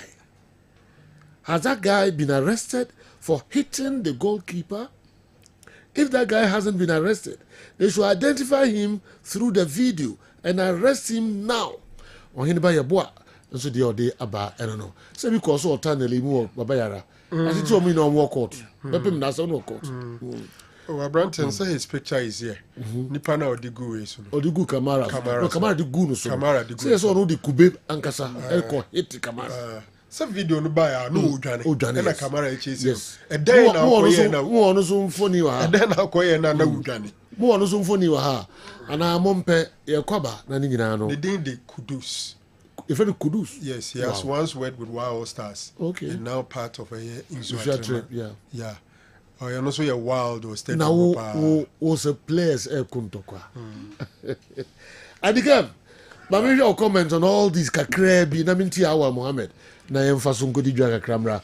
Asante Kotoko statement, you know, the Traditional Council DB Aba, Sansuna Sports Council DB Aba, Honorable Kofi Adams, any the keka hunya yenkamon kakrebi. Yakoba ne baby kakra. Okay. Say no we are na me ne the association on Kotoko release na was meant to me boase. Okay. Because it be a meetings bebanti and Mesiano pay. Yeah. I think this is the best release I've seen from Kotoko in the last 5 years. Wow. This is the best we your Kotoko release. Omo de tire so omo your Kotoko. This is the Kotoko that we used to know be me remote control. Okay. We your Kotoko na anye GF in a catch so omo nyese no maye. Weight in Ghana football. If you look at the tone of the releaser, it is the Kotoko that we used to know. Now, you know, on the issue of Uti Penina or Kasa na, so Franco Di Kaka say, hey, be short a man for no Quadino, once more. But we are more dim bonnet, and it is all over the place. Yeah. And the way you find social media, baby, I could be in Swatre. So mo komunipa enu na number bia and can you may see what park also can be discussed, players can be charged, and can you can team enu can you can say bonsu ki you can players na near mo ye ananye, but you know a move from sir on sporting behavior we your players na ye no aba bedru nipa ye kuno enu nyina paint a good image to the people of Nswatre. Okay. Now on minister you know see kasi my examples Kotoko visit to Brunhafo and in same esia em say 3 hours in cry so say ye boy aduana na ye kan niam Kotoko ko aduana akọ aduana in same esie to the level of eduru we be was team no crab this is the guy they will join you know akọ your man no park resident ase you said you we your man no park kube police for nature yes am ko pata. You know, me ono me de na me ntia se kwa hitting away no Uganda onam na police phone me onam no woko onam no woko na police ni wotma ko chi abrante no wo nsuatre eno so ya asemfo eh edu be a police phone so ya mo me anyu no ho eno so ya asemfo yes so difficult sen nsuatre mfimfini we wo ko chi sa abrante we ho na wo police ni kura no wo de wo nkwa be firi steady wo but general ma me check case be da manim e doma. It involved a very popular footballer. COVID time. Or ye be say, nay, abonting, and like Nipa Guanum Bibri, all they did was to identify him and leave. Simple. How much no copy simple. Into elsewhere, these guys they know them. So we are serious. Ubasho more no more do. Adia chia obiako ni fie no. Ni a pick you. Yeah. You pick them elsewhere. Moye twaso be me ensa. Me assure that some of them will stop. Just earmark them. Let's have their videos and the pictures. Kudos no money na me hu pictures. Or television also. And yeah, kwa ba na be hwe ni na. Yeah, it you know. Kudos no they also almost one them. Easily. Say you can say me gitum say it is difficult. Say we adwuma ho a wo chi krom ho ni a. But you know say ye nkro na police fu mu no krom fo na no mo che om. Anom ko che om tra ko che ba bi fro. Me nya cho tin Nswatrema police fo mo be sunya no ma beti sunya fo. And I mean that you say Sunyafu Chum Cobricum. But the cases they involved in your Winumbia. The stadium or Nubani Bromuna, you say, okay, we had you, police battle. So, okay, be I know what I say, but yes, and you're different from this. You have 26 policemen on the field within the Papa. No, park in America. Hey, Andy. He said, okay, well, then let's be Mammy Odian and Tuna move by the now kind of a juma. Okay, who identify no? Who identify no? Who are picking later? Very simple. The young comrade. Okay. Now, young church are drinking. Oko, my weird doma. Brekum as of 2013. As of 2013. This year, if it's a charge, Brekum Chelsea on Kotoko matches. It's a doma, a Brekum. I think 2099. There is a Madu case. A happy Osunya Coronation Park. No graphic of fear, and incident in the womb. And you know, one of my examples of wow crowd commentary. What call you Osunya Coronation Park? You Kotoko games. My personal experience in Techima. Kotoko ni Techima city. Yeah. And also me have a personal experience. I didn't know I'm going to be. Enti dia akoso. Na de bia ya meka se yempanimfo na omudi ebo nanim no. Ye ebo no kruma no. Enye omo asem, omo fa ho. De omo fa ho ye national team ko ho na ye di tu kwan enya pede mu nyeska. Nti ye omo fa ho. Enu nti na akoso a. Etije no I agree Kotoko can have a dispensation as the minister is saying. But say jo ene Kotoko nko a ye leak no centers no ye intensify security. We go ni pay good park question at also police for 26 ah. Say do meda ya adwuma. We no suggest say sa centers in na green say bo matches so. Ye mfa 4 centers. Na mfa teams ni na amra ho. Enu nyina e ka. We nye safe e ma obia. You know say yes, yentimi no krema ye football ne say. E ya abatu ntia. Ene say no ade na chese park was here so league match. Park. A dear net says also a bull league match.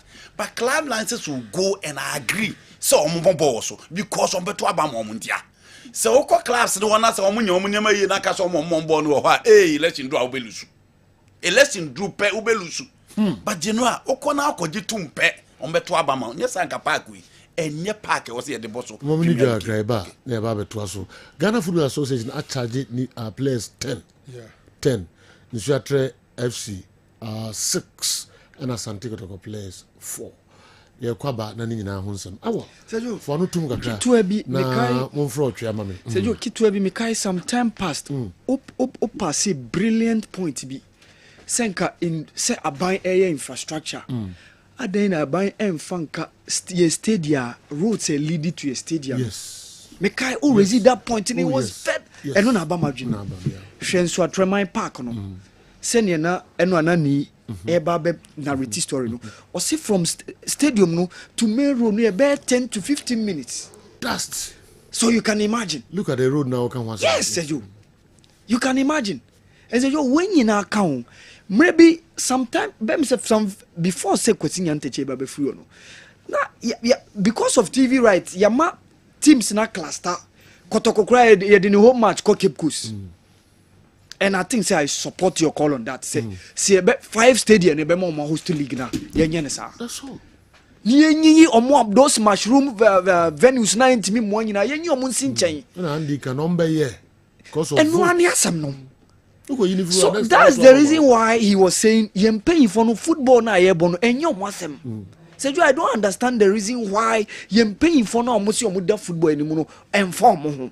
Me wan say ye dia jawo mo ye dia so mo na mo hwe so ne mfa na chese mo be adwuma ben adwuma ne dia hwe wo nti ye say o ma ade ne hia wo because wo ye na wo ye ni ya eso mfa so na yes what obenya so mfa so no. So that's the reason why they must make sure say football no hia mo the safety of the players and obia supporters obia paramount seju ye kwaba ne abehwe sanse mi nyina enso emu ye correspondent no enso die chiri pa bi IGP beko bia Asante Kotoko company for no supporters ni company for no abusuafie eni ade nyina no ye de ho nkomo kakra nkra bebremo ansa na donko abo na ya pegaye mu 7 February 2021 RTU suffered from a severe attack from Suateman FC after 1-1 draw. 4 years down the line, a soul has been lost. A husband is bereaved, and a son has been tragically taken away due to the carelessness of the GFA, who have consistently refused to effectively assess venues and punish the culprits. No individual promotes the GPL more than Pole. He was a passionate fan of Asante Kotoko and always encouraged supporters to attend matches at various venues. All those involved shouldn't be left out of shouldn't be left off the hook. The judiciary should prosecute all the culprits as soon as possible. Justice delayed is justice denied. Wahiniba kwachi Cologne, Germany. Ocha heba. Ijanishua wa ena obeba. Netizeleges. Seju, eradi nyankopon egusu ekutaye. Ede nyankopon asipa. Dia na ade bria no pay. Seju, menchia na menawasi. Menchia wahwefo ne watifo. Polas media areho. So, said police penyina ba mu die. Minim say baby aduru no adura ni bere. Na we are all crying justice for Poli and in the bushia. Na yeni so a yeni ji football no. Na you say ye ko stadium ya wa hotoso ene amoda so say BBC bi intimacy. Sejo meda wase ma minchia wahwefo ene watiefo na memfa wo munko Divine Hope Herbal Center. Divine Hope Herbal Center yasue ye kese no ewo Kumasi Makru Abusuakuruwa Junction. Kumasi Makru Abusuakuruwa Junction. Yeka Divine Hope Herbal Center dia eduro baako ene ba obi atrim eno ne otwea herbal powder. Na kiyetena sise ya osedakro ye bietum na yeje adansidie nko efrise adwuma a wotwea herbal powder ebono enwanwa na eboro adwene ne ntiase so ti yetena sise ya adanse ne die buburija eduro agentre ha ewo Ghana ha ene ewiase afana enyina na ebia wutie me o sore o pese ubisa se ehefa na benya ye nro ibi ato me de numbers no edi kan atudwa otwea number herbal no powder ye numbers no enie eye 0591 56 55 57 0591 56 55 57 0551 22 82 81 0551 22 82 81 and at the chat one 0550 63 90 37 0550 63 90 37 sa line no WhatsApp line nti se utiemi ana wo hweme na wa manone a oso obetimi de audio no afa ho na woni yen adi enkomo de ha obia ye ka otwea herbal powder ye duru a ebo adwuma awieye breim na otwea herbal powder ye kamfo manipa bi a wote nkase ne sisi eye ne ya ebia utiemi o hweme sisi yade abetena wo so ache ojo ho a enye da bia me kase sisie aye se ka mu shaft emfa ho ene se de ka no esitie se ye mono anaide dada se shaft ni nya twepe ka no entimi move biu saa na onipadua so se wusisi ho beka pe afei na ama enipa ojo ho a enye unhuna mane se wo ye oba se wo ye bema eno na me kamfo otwea herbal powder ma se sisi yade atena wo so ache na se wanum nura enko odi akọ hospitals wanunum nura so still sisi yade ete wo so a me kamfo otwea herbal powder ma una kwahwehwe wotwea herbal powder na se wunya wotwea herbal powder ibi na se wotiti bi gu nsuohiem anopa na wo bobo a sisi yade a atena wo so ache ni nyina no sa sisi yade no eba abekọ na wo so wagina brane se oba ana bema na da bia asema meka ne se wo ye bema na se sisi yade ebetena wo so cha enche ne wanya guy name ewo ma no ho Mr 2 minutes efiri se bema ko osini animu apetre pio no wajem anu nti na meka kire se kwahwehwe wotwea herbal powder na wo so ema mo piafo abra wako esinanim utie mi kokonti wo hwade a unhu ne ye wani so aye wusisi obi wo ho a ubon se kokonti no oposa nani kokonti sabi okogya ne nan ya ne wo hu ahoro kakra wom kokonti sabi okogya ne nan ya ne wo hu moja kakra wom ebi wo ha ogya ne nan no ubon se ne kokono bono na etweba odofo bi akwan ni minimu saa watu ntakra wo fie nyina sɛ de meka no enti nkoko a wo fie hu ni nya ne wo mu dwane because onim se obetu takra kokonti obi yefunu ebom sɛ de ensuo mu na so obi te wo nkyɛn na koko wo no so sɛ de ne yam woro so no sɛbe obɛka sɛ epodane yam asɔkye na ebo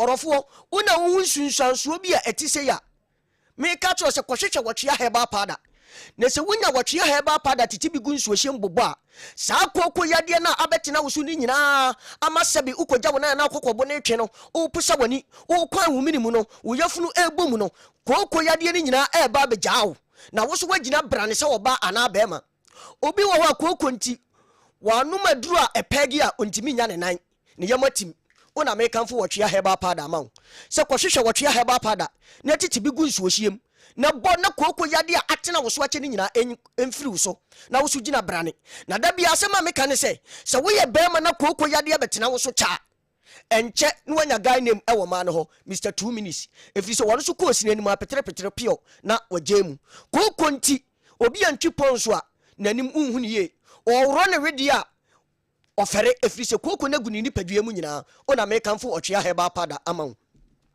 ebia wo so wutie me akwakyekere wonsa okwakyekere wonsa no doctor say o pressure no ekosoro o bp ni number 200 and something enu nti ama wo yam hyehye ahunahuna me ka kire wo se orofo kwahwehwe wotwea herbal powder na saa bp yade a abetena wo so ni nyina se wonya wotwea herbal powder na wo titi bi gu nsuohyem na wo bobo a saa bp yade ni nyina ebefiri ni padua nim ebeba normal no wagina brane se oba ana bema obi wo ho na se bp e wo no so a da bia meka ubonso wonama ehwo a ubonso nani so biri no obi wo ho abonso wonante kakra bi no wabere na nakoma eti eboni se kinkinkinkim obi wo ho a da bia meka ubonso emoja ahyase etu hwinim enkakra onim se ahwene no opon ompe ho asem nka da kro pe emoja ne entu hwinim bio ubonso etwa wato ho ebetwa wato ho no ubekọ hospital ubakọ twa scan wo tirim no yes wenya internal bleeding na afa bp no a lead to stroke orofo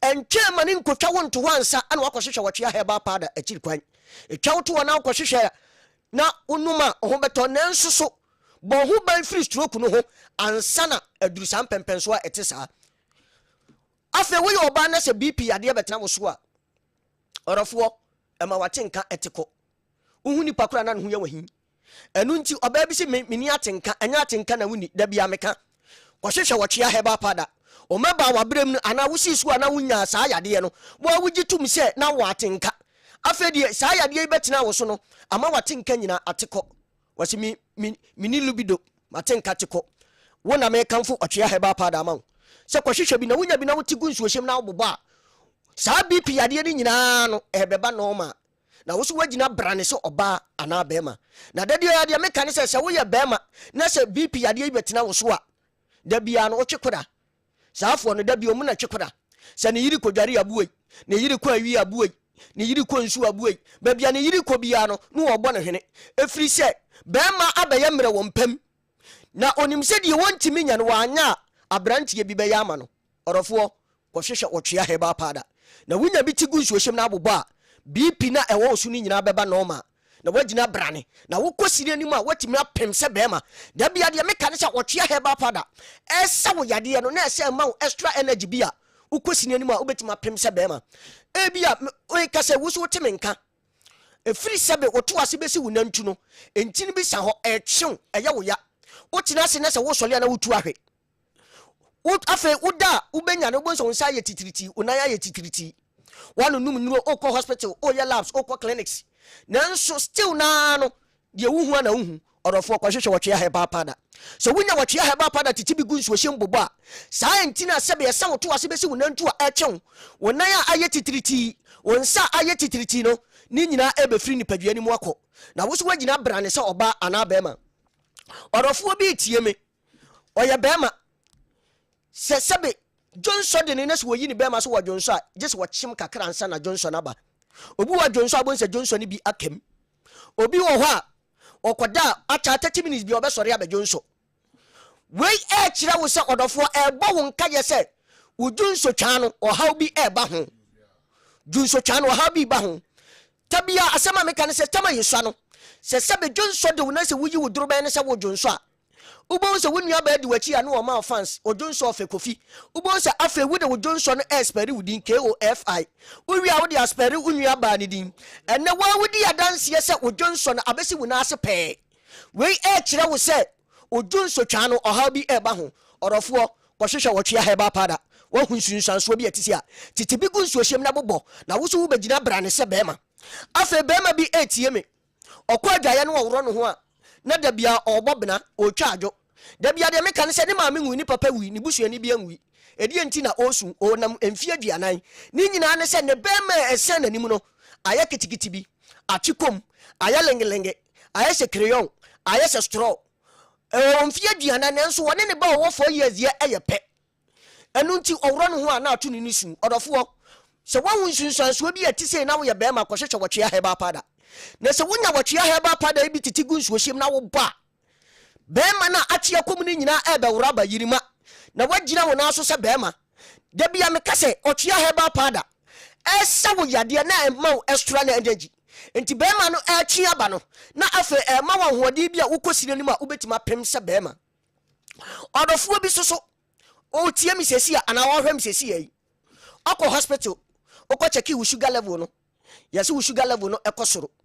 nti ama wo mpaneɛ bi a wode wɔ da bia so wɔwɔ ne serɛ so paneɛ ni sɛ nipa no bonso ɔnum so ɛyɛ kakra bi bonso skom saa de no sɛ nipa no wɔnam na ne ho mete ɔtɔre bi kɔ obi na ase timi taataa wɔ ho yɛsɛ ne BP no ne sugar no ɛkɔ soro ɔrɔfoɔ sɛ wɔhu sɛ nsunsuansoɔ wɔ bi a ɔso mekamfo wɔtwe ahɛba pada ama wo woyɛ bɛrima kora de ane aka kyerɛ wo sɛ enuro ne yɛde ma no sɛ wonom ne duru baabi a ɛbɛgye wo bɛrima wowɔ mfie aduanan yɛbɛgye wo bɛrima ei ɔdɔfoɔ wona mekamfo wɔtwe ahɛba pada ama wo sɛ kɔhwehwɛ wɔtwe ahɛba pada na ɔnya bi gu nsuohyɛm na wobobɔ na nɔpaa saa sugar na ɛkɔ soro no nyinaa ɛbɛba nɔɔma na woagyina bra ne sɛ bɛrima afei wɔdɔfoɔ bi wɔ hɔ aduane tɔ ne yam a ne wɔbɔ bena aduane ntoma no wɔ su wɔse me de mempɛ mɛkɔ aduane afiri sɛ yɛse me yam ayɛ kuro obi wɔ hɔ a ne boa no ɛwe no obi wɔ abo sɛ ne kɔn ɛyɛ ne ya na yɛyere tan obo sɛ asɔ n'akyi kasɛɛ no wɔgye ne ho a ɛnye ne nyinaa ne sɛ doctor se wɔnya yɛfunu mu ekuro a yɛfrɛ no ulcer wona mekamfo wɔtwe ahɛba pada ama wo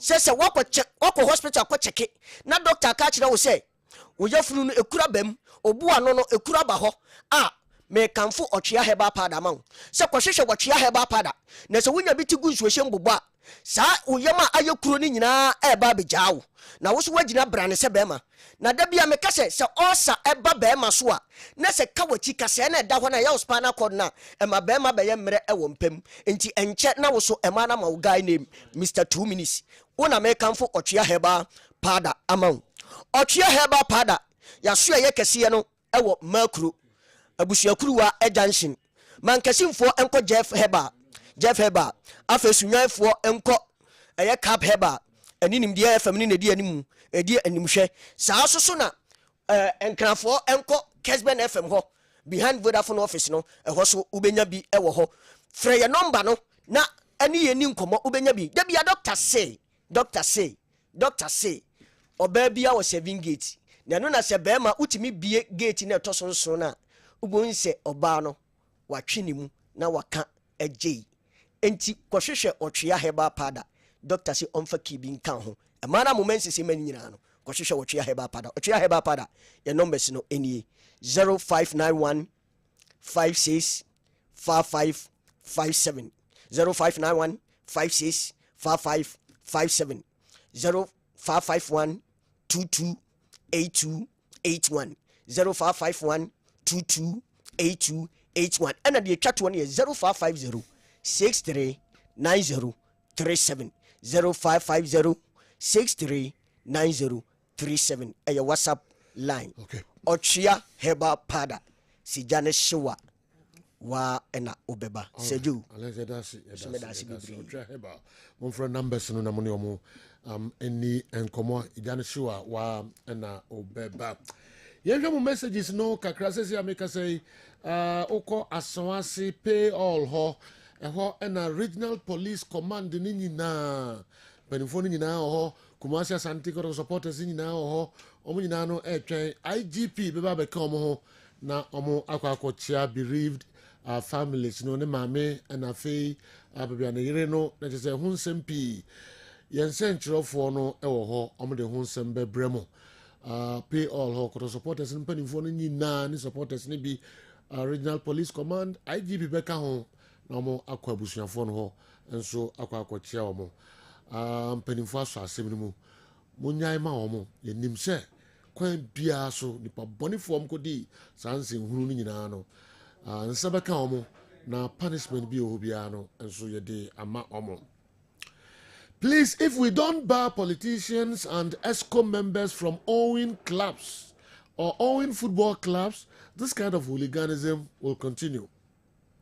After all, the late Ohinijan handled our football single-handedly. Is it not a shame that a whole former MP or minister could not rehabilitate the road leading to Nsuatre Park, Abaka Sika, Biriwa in the central region, and Amaminsa Akanwe? We say, I'm very shocked that up till now, only 3 suspects have been arrested. Because what happened to Pole was not ordinary, but a planned murder. And a lot of people have to be arrested for them to answer questions, especially the ambulance driver. Where was the ambulance driver at the moment Pole was bleeding? How did he lose the ambulance key? Okay, how did it get lost? Even if the driver wasn't around, where were the paramedics? Who was supposed to be in the ambulance to provide first aid? Why were the 6 policemen at the crime scene, whose duty is it to protect life and property, were roaming around unconcerned? So sad for Ghana football. But the sad reality is we'll lament and lament, but Pole will never have justice because there are precedents. Okay. Honorable J.B. Dankwa, Abisim murderer, Abisim murdered children have still not received justice. Okay. Mampong, Asem Health Center, and anyway, and so Abreye. Maminko lawyer Kwame Boafo. Lawyer should be Abba. Lawyer Kwame Boafo say, thanks, Honorable Kofi Adams, for seeing in a few days in office what the FA hasn't seen in so many years. The fact is that some GFA members themselves have football clubs and are behind the violence against Kumasi Asante Kotoko. They are not interested in investigating why the referee showed 3 Kotoko players red cards, but only 1 to Nsuatreman.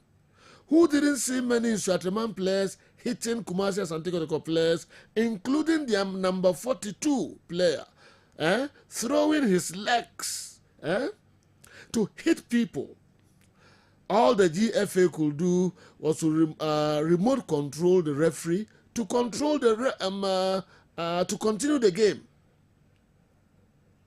That he didn't need an expert to advise him to call off. Okay. All they were interested in was to create the settings for Asante Kotoko to lose the match. Swiftly, they have called players of Asante Kotoko to their disciplinary committee to inflict more pains in this period of mourning. They don't care. This is manifestly un-African.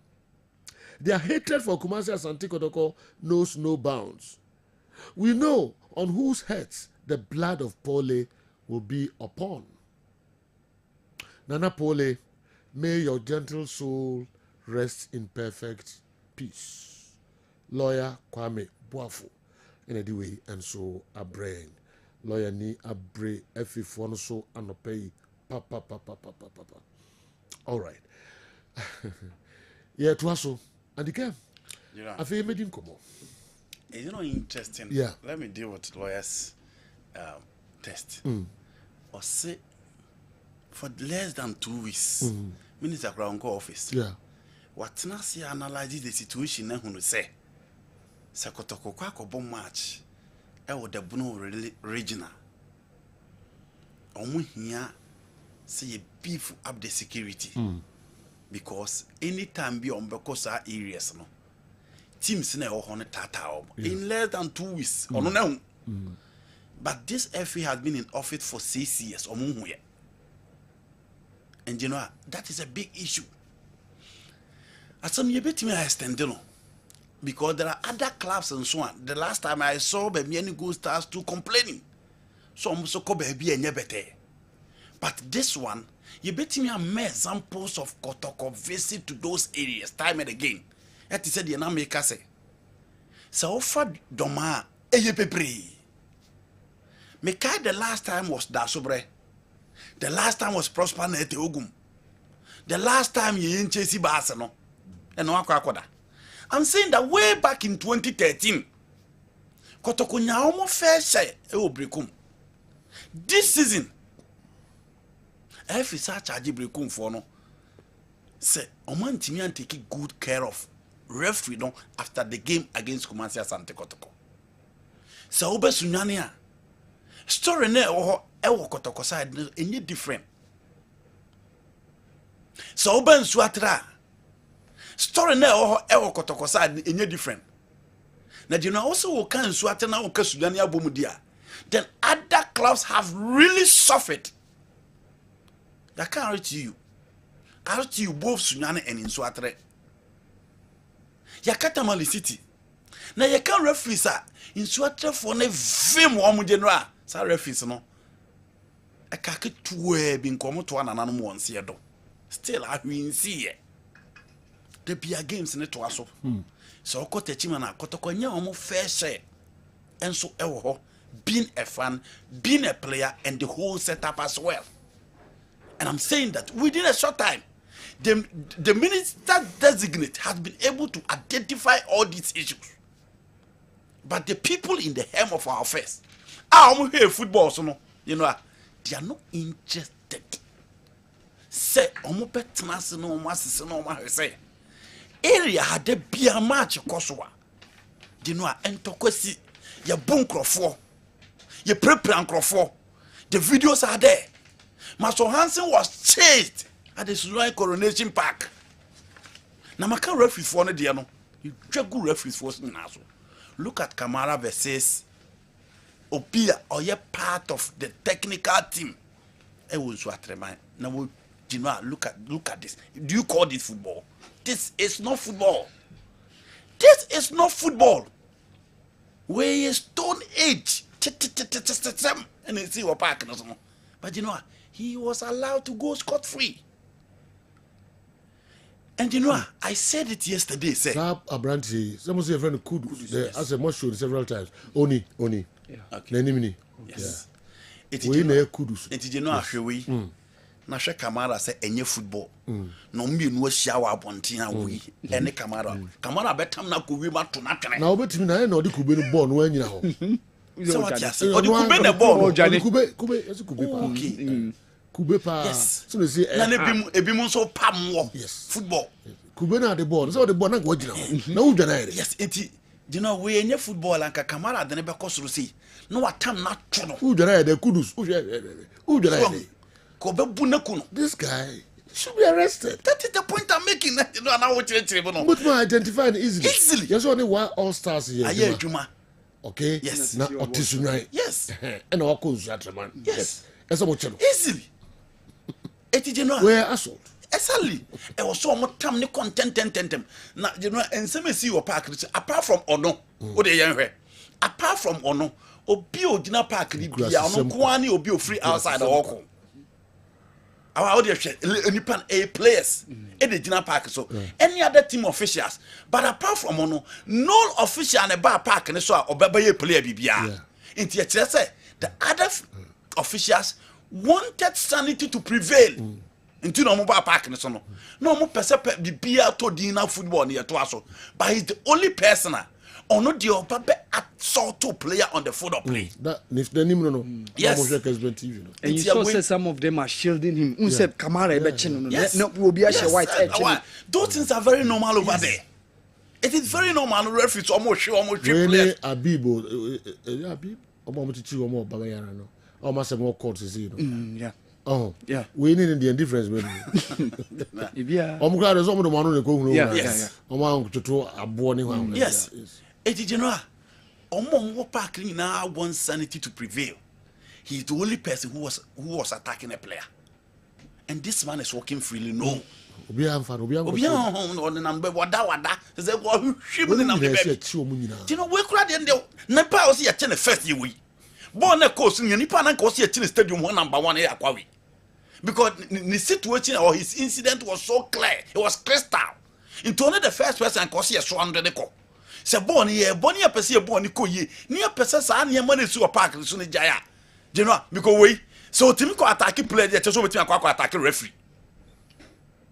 So timi ko attack players any player back home e tie so betimi akwa attack e referee enti ko so ma so ne dada mo ne Kotoko ba be bom match a mo get fee no say 20 cities and am dey call 80 cities because say ne Kotoko awo dey call club bi obi antua na ho na ba be match no mo ne Kotoko ba na mo tum na mo dey call 80 cities na park ya bomba na mo nya sika dia ye mu team some more your budget for the season. Obi a try Kotoko has match. Obi a try Kotoko match because that is where you make money. Now players now money do or can mudi a or moka. So you need to respect that team. That team deserves decorum and respect. You don't maltreat their players like this. You don't kill their supporter because team nini ho amu team nini ho. Omu na mamuska. Apart from Kotoko spending 1.2 billion to sign Emmanuel Kote. Player benefits to Atrama will be the 1 billion at all. Kotoko spending 1.2 billion on your right back. Apart from Emmanuel Kote, player Ben Kotoko or that's a team you Ghana Premier League man Babaton from a team and then co team out 1.2 billion. So that team deserves respect. You don't maltreat that team. You don't disrespect that team. No. It is general. The Stone Age era 7 the earlier they stop that the better. The earlier they stop that the better. They should respect those clubs because without the big clubs, the other clubs cannot survive. Some free Ghana football, you know. I don't think so. If you know, ever try some convince someone trim. I've read it somewhere that it is not official. It's not official. Yes. Yes. I've read it somewhere. And then who did it? I heard it. I heard it from an school member. Okay. Say if you don't receive anything like that. But I'm not sure. Okay. Okay. Maybe official say be a go do if you that is the point I'm making. I could do okay. Away. Insuatema natural sakrata no. Because any official that say any insuatema natural. No, because any official say if you receive with such letter. Omo. Sir. Okay. Until the moment to ask. It is no as no so omo we do from the league as omo betima ko other league. Any omo kaso omo good team no. So omo kaso omo gu ne dia na hu say football omo ni mu bio. But you know so omo withdraw. Maybe omo tenati akra say asese hu so omo withdraw next season he can come back. Enti omo ko third division kura na say no omo division 1 na omo hwe referee esen crofo bass no. Na the Ghana Premier League na omo you know. No omo division 1 na omo hwe referees. Esen crofo bass no. Enti sa bone na tutu asem na omo di no. Enye Premier League nko na omo di ache eno na OTV no so no. Omo di ache eye adwuma ba bi omo ye. Adwuma da bi omo ye. So omo di omo ho di onya si wo se ekim. Omo ne wo wi. Na we di e pole na niti anyi yi na de no omo kenkranan. Omo yi the free ho. Until the earlier they respect these clubs, the better. Me say, big clubs in New Kotoko especially. Blue teams in also more ban and come to see they do much. Me say omo ne tom players. Apart from omo one tom player. Apart from omo how to work players no more problem here. So omo ko okofa and Kotoko pay huge amount of money. You know Kotoko the team to 1.8 billion player then na bench to Ghana how team bay. Chinedu. Team bay. And omo nyina ko division 2 no makosi sa players no ma grow mo ma no ma bebo because league na mo bon mu nyina taku nya sempo ahwinim. Yamfa statement no one after the other. Na fi yenhwem na madwen kire wo no yamfa emra. Yensha semfri Asante Kotoko statement na odi ba ye no. Ya kan Dr. Chechrim say na madwen eyam efa sa statement no. Kotoko say until further notice. Kopim say ombehu justice. Ghana Premier League no omo yomu frame training kra no players no enko biom. Okay. So ombe kwa na youth team you know, okay? Any omo prepare no rehab for no but omo makanyina all football activities I was senior team no omo wi. Okay. Before so omo go share F4 kra. Yeah. Okay. Yenwe sansensem no ho. Na omo gidi ye pa say sa ewo ya be ya rehosemi ɔmo Ghana football enhyia mu na ɔmo akɔyɛ no ebe gyina so asesa nneɛma ɛwɔ Ghana turning point yes nti yɛnhwɛ saa nsɛm no nso mo yɛn so a na mo adwenkyerɛ fa nipa no kɔ wuwie a amunum hɔ de doc asɛ obia ne no including clubs na ɔmo involved no aban de ne ho bɛgyim polisifoɔ ne ma ahwie be bosomi mienu na yɛnte hwee biom promises ahodoɔ ɛbɛkɔ ɛde ama bereaved family no yɛbɛyɛ mu sei yɛbɛtua wei yɛbɛhwɛ wei hai wode mabɛyɛ bosom mmiɛnsa wankɔsoa nsu a yɛakyekyere wampa adwuma bi anyɛ na wokɔdi nkɔfoɔ promises akyi ebi asi nti yɛnhwɛ ne yɛnka wei yie ɛyɛ yi bɛbɛyɛ 1 week wobɛhu promises ahodoɔ a ɛbɛkɔ kunafoɔ no hɔ ɔbaa no what is the name is it gift ya now yes ɛne ne mma 4 no ɔmo school hwɛm ɔmo ayare hwɛm ɔmo adidie because bɛrima yɛ ɔkɔ bɛyi afidi ɔmo na awu no bi kura ɔno kura na ɛma ne maame aduane di ɛne ne nuanom ebia they all depend on this guy wɔwu kɔ promises bɛba every club no hɔ promises bɛba every prominent people hɔ ɛde akɔpɛ nim ma ɛni bosomi mmienu o de yɛma no bosomi 6 from mfa phone nti mo dwene a mo nwene nkɔ hɔ nso sɛ ɛbɛyɛ turning point deɛ a ɛntɛne away from empty promises na mo de ma nkɔfoɔ na mo ni so no Kotoko driver nche owuye o Thomas owuyi ewu nkɔfoɔ mo wu ni adeɛ epre ni adeɛ promises bɛpem nɛ it is a pole die ɛbɛyɛ turning point deɛ momfa adeɛ no nhwɛ mo aso mo so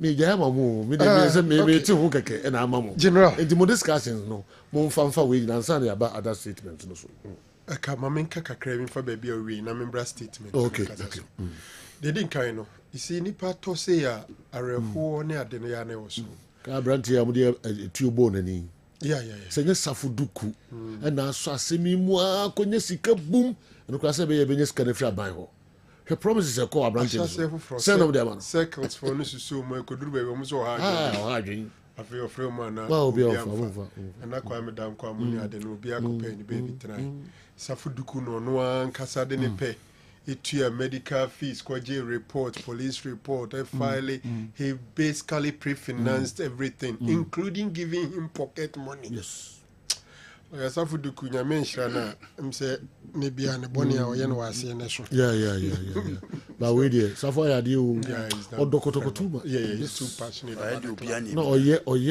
ne yem so ye dodo he's too passionate about it omo ko ni omo banyina ka ho I'm not surprised yeah enche ade papa bi nam kwa so ba okay ai safo pa me hwe ni mu umbashire nunyam Asante Kotoko okay ene aban ni na me sure ni mi ni na eba ndi me pese me cancel announcement naba mati yanko na me so me kan so ni nyina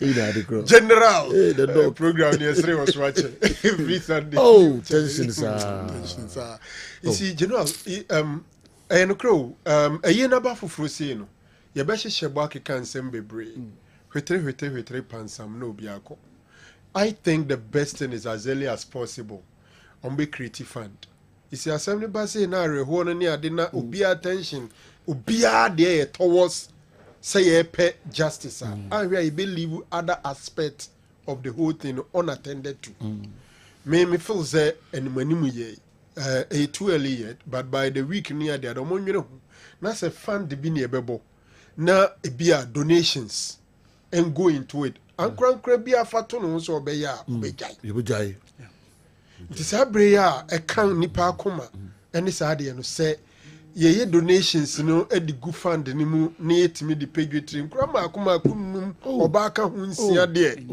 geno anya easy o ka kra ho sa de ne maame abre we ya na no o ka say abeka ho enti abrante no responsibilities ni so much and see e ka say enam ne so ye behwe ama ye de nhihye agu akwam na Ghana football asisa titiri safety at our stadia abeye bibi sonko dia na busuafo no ono na aye bro si akon a odi ne ti ekoje a kyerema na wahwe se san hyehye ne beba dia na ese yetimi ye bibi ma ne nka edo de ma no I'm looking up to say in future say empo Asante Kotoko training ground ye be start to kakra bi esi baby de ama no and something you want to consider, but I think anybody me omumpe empayinfo bi omunim fund the one sensem and shasi a bit more creative fund and look you know I say e da ho say na rehuo no wo mu a baby eska wo bi ewu yi dia support ya na nye but say ye ma rehuo di moja share by promises bi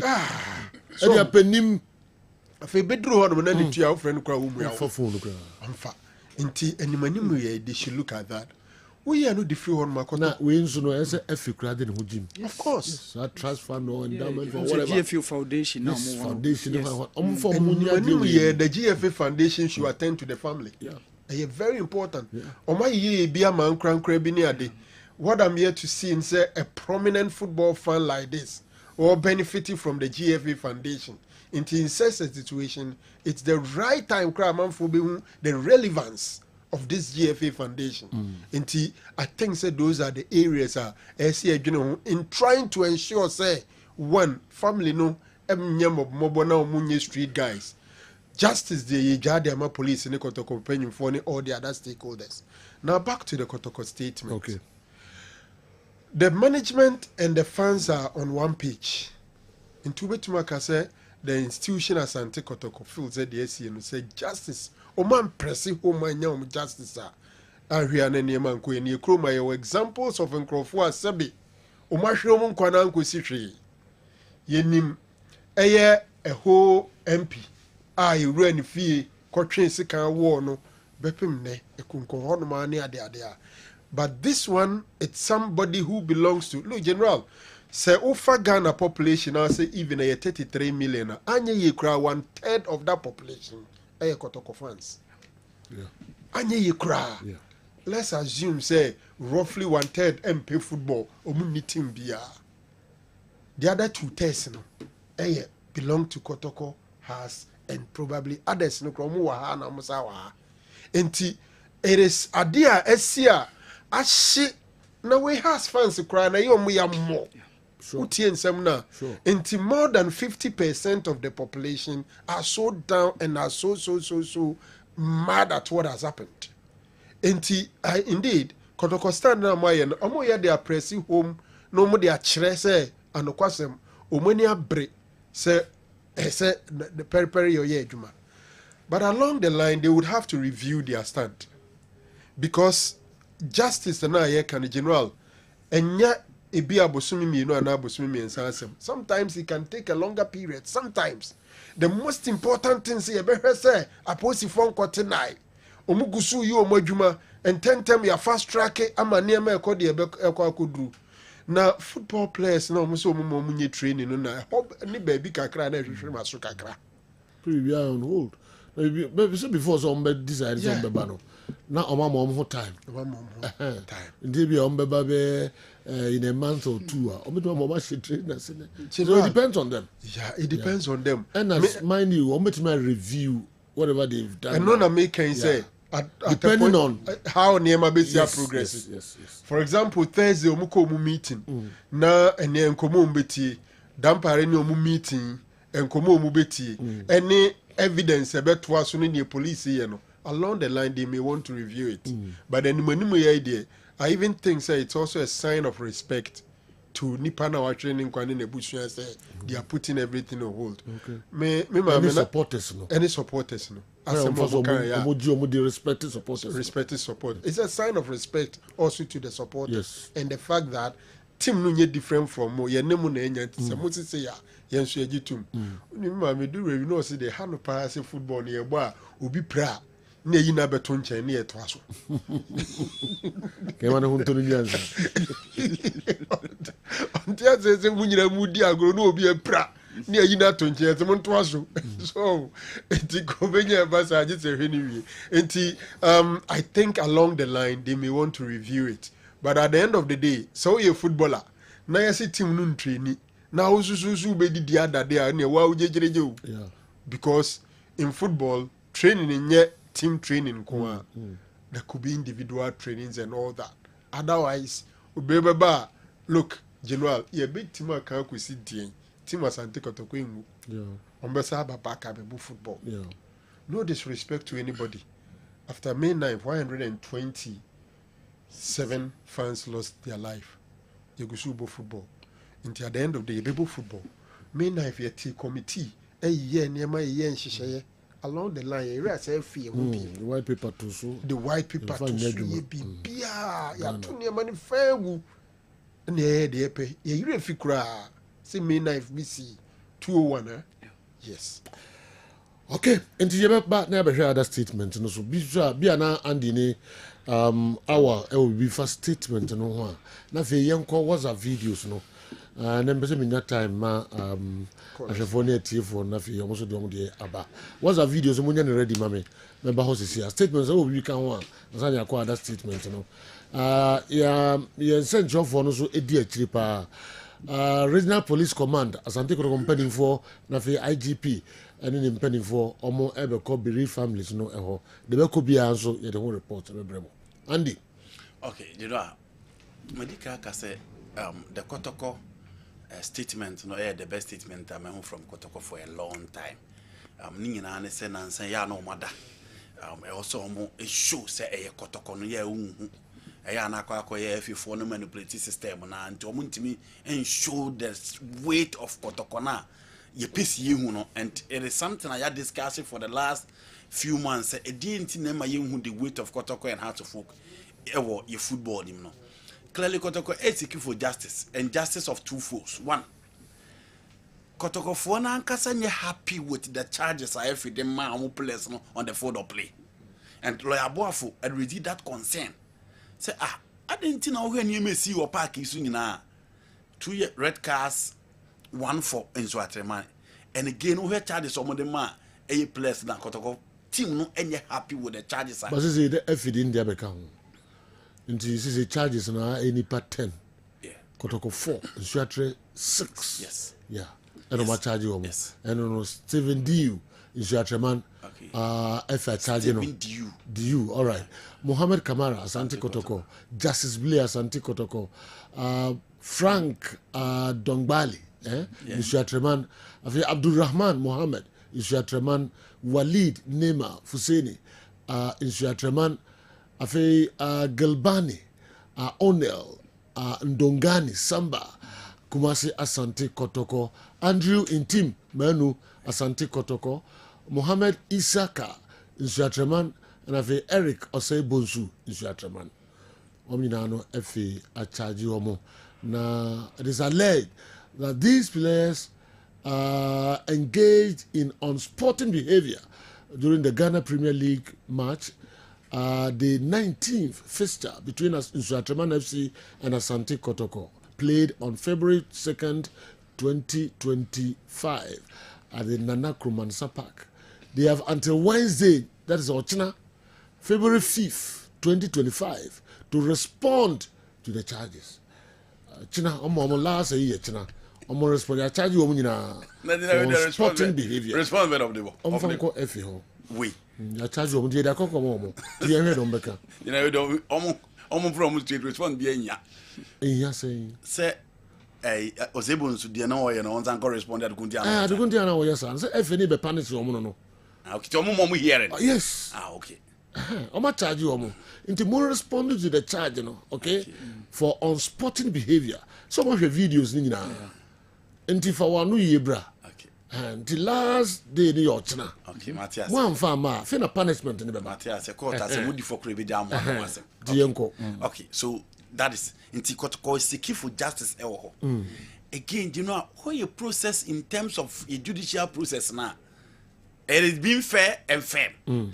Kotoko for no so say there be say I'm show your bonzels. Say I'm pull your weight. Say I'm taking decision you kroma ensem bebrezi. A shall say 1 week. Because I we young can go to Friday that. I try it tina ya want any castle. Oh there be asem na okay. You know there me person me tell say. A developing story. I'm only saying that yes. Police vote him. Into Ramono, I'm going to see baby. Oh, ya chiwe no say the enya free omo. Ya chiwe, ya kwachiwe, aka ho. It might take a very long time. In the Friday in the evening go. Until the person can say. So say benya omo yes. Yes. Edoma kokot. No yeah. That is from the police side, but I'm saying that within the airwaves. A sentence omo nyina na dey akire. You are still not getting me. I'm saying that within the airwaves. Opamian started Ghana Premier League this year. Yeah, tension of following the police case will come down. And yeah, starting body. No, I'm only saying that me check it, me check Kotoko stance no matic na the 20 or more taking that stance. So say I road you. Yes. If it is the 20th 20 March day 20 nkwa na omo aput on hold. Yes. It means ombesa bobium. Yes. And so omo akodi nkomo no. Yes. Kotoko say omo mo. Yes. In the league ne beto so ana ento so. And say beto so with that Kotoko. Good. Yes. And you know I'm making. And obi kura kakura say clubs ni nyina no. Ebeka mu nyina. Yes. Nti nipa mu nyina mu fa mu Kotoko say. Ye nyina ya boycott league na. Perfect. Yeah, mo. Perfect. Till some can say way. That is the point. You know we are on the same route. Okay. And nothing I make I say. Say Kotoko for and take his stance no. Na ye ko se ball na se pe. Sa asem no ebeka akotiada. Politifo be yo mu hwehwe mu nyai. But the attention I want to see say you only go pay attention with pull asem. Obi e hwe kwan e be fa so e de periperi yo asipo. E ho no be attention. But you constant ball pe and you know that is very common with our football ecosystem. Every phone be omo say more ball pressure omo so. Omo dey discuss omo. You start ball pe attention e call referee, coach, players no money omo sunji. Into a good stance na Kotoko take and almost respect and no at the fans there no. And this is a Kotoko team and you know it is moved by this so-called circles. Then send you a case nko yi no. Omo na move team no. She chairman Solo, she chairman Christopher, she Okocha, she K5, she Nana Yamensa. Omo na the team no ko baby awo. We are talking about less. And these are the people I know omo cotton as said be. Say the team na duro ne there. Yeah, as fans. Young stadium you know football your mama players your mama management team your mama CEO your mama general manager we play football for the fans into France na so omo kwa and for so omo and they've taken the same position. That is the best position for Kotoko. Omo na omo seek for justice na general sanema we e cost we football match we dey Premier League na ye kan ko division 2 Westerns ko division 3. You know, back then, na ni ye ball no timi ko kro bi so. Ball kra obebo corner kick no. So binya baby agina kra na wo ye be man also ye footballer. Ko tia fans no mo gina won bi. Nko kro. Enti akoso a che. Enti we ni ade at least.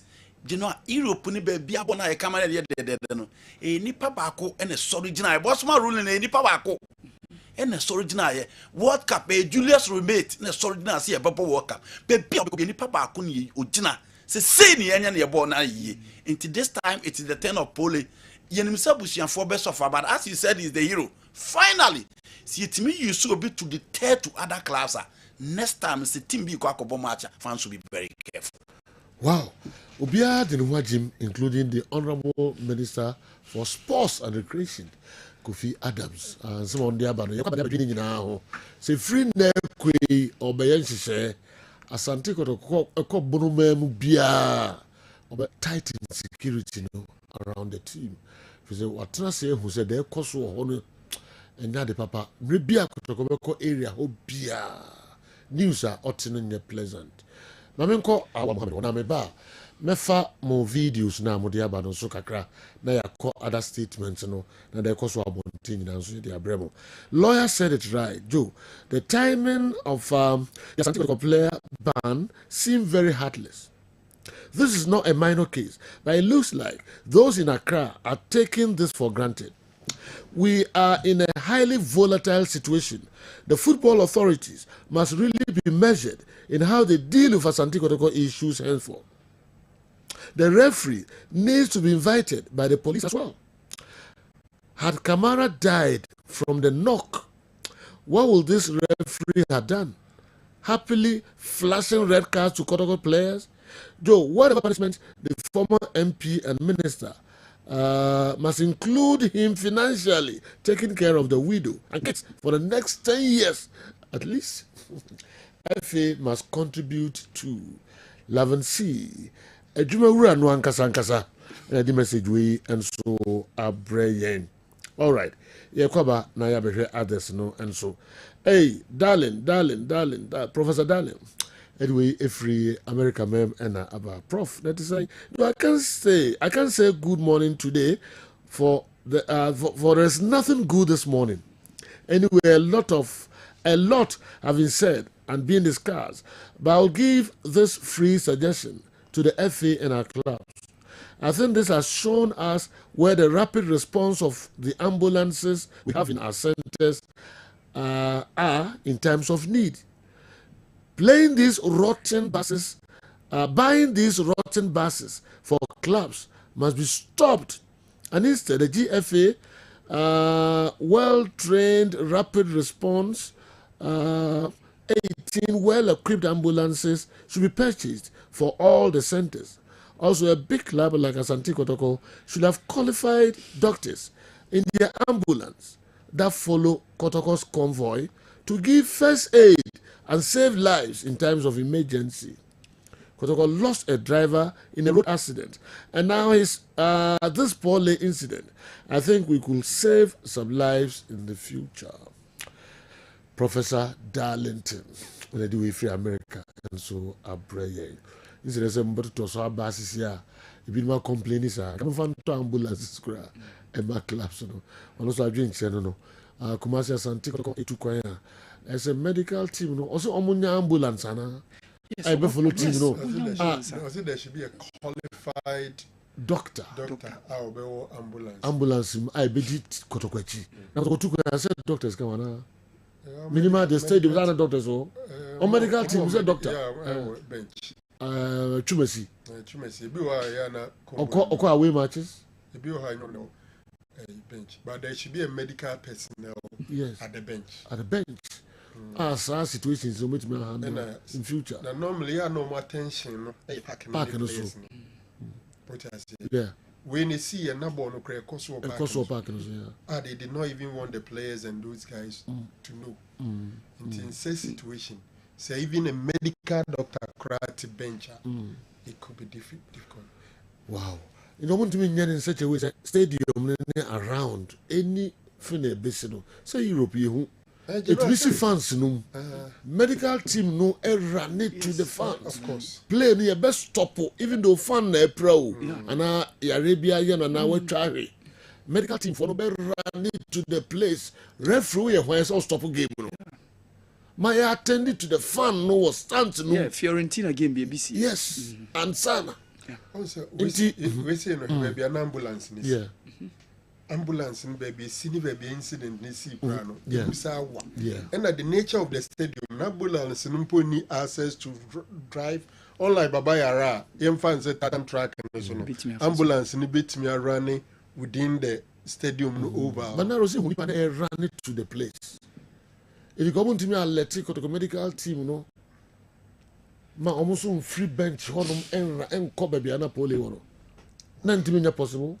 Maybe. Yeah, check the total. The total because was an incident in Ankasa, maybe see and see baby stadium for no war stadium, no reborn.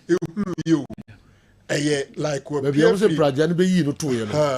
What's a video also worry a Crawford hair video now who know after the Pragiana and then after.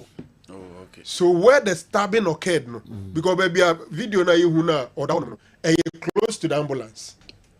So where the stabbing took place, and that video wasn't there. Okay. It hasn't come out. Okay. No more than enough Pragiano did not travel abba baby ambulance no.